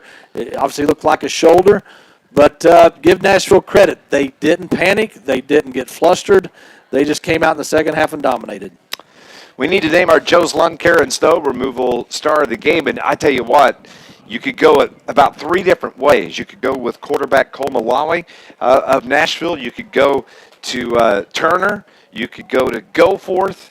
But any one of those, Scott Hudson, could be your star of the game today. Well, Goforth and Turner don't have touchdowns unless their quarterback gets them the ball. So I think you got to go with Nashville's quarterback. Not short in stature, but he had plenty of time to throw the ball, and you talk about pinpoint accuracy all day long. He just did a very good job of running this offense, and when he had to run, he had success doing that as well. Yeah. And, of course, he's a senior. That leadership that he showed when they were down 14-0, I'm sure it was a don't worry, boys, we got this. And he took control, and Nashville comes away with the win. Cole Malawi, the quarterback for the Nashville Hornets, our Joe's Lawn Care and Snow Removal star of the game. Rain or shine, sleet or snow, call Joe, 618-534-8148. Owned and operated by Joe and Lindsay McCann of Carterville. They've been in business for over 20 years, where they specialize in commercial and residential lawn care, landscaping, maintenance, tree trimming, snow removal. They also do spring and fall cleanups. They do commercial and residential lawn care. They do do a little bit of everything. 618-534-8148.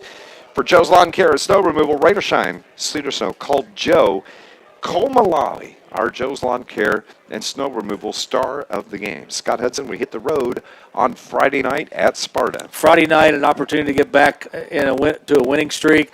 Then may have a week off, which, if you get the big win at Sparta, then, it kind of stunts your momentum a little bit. But, then you've got some really tough games coming up against Heron and DuQuoin to end this abbreviated season. But I still think this Carterville team, and a lot of it's going to depend on the health of Bryce Sanderson. But, when you have something like this happen, what do they always say? Next man up. Somebody's got to step up and take – I'm not saying they can fill Bryce Sanderson's shoes on either side of the ball, but it may take two guys to do that. So we'll see how his injury works out. But I think this Carterville team, I'm not saying this because I do their games, but I honestly feel like this Carterville team has a shot to win out. Absolutely. Updating one other score, SIU leads Missouri State at the half 19-7. For our producer engineer back at the studio, Brian R. Powell. For Scott Hudson, my broadcast partner, I'm Dave McKenzie. We'll join you Friday night from Sparta High School, 6:45, for the pregame call right here on News Radio WJPF. The Nashville Hornets win it 41-27. Have a great rest of your weekend, folks, and we'll talk to you Friday night for Lions football here on News Radio WJPF. God bless. Thanks, bud. Thanks. Thanks, buddy. Bye-bye.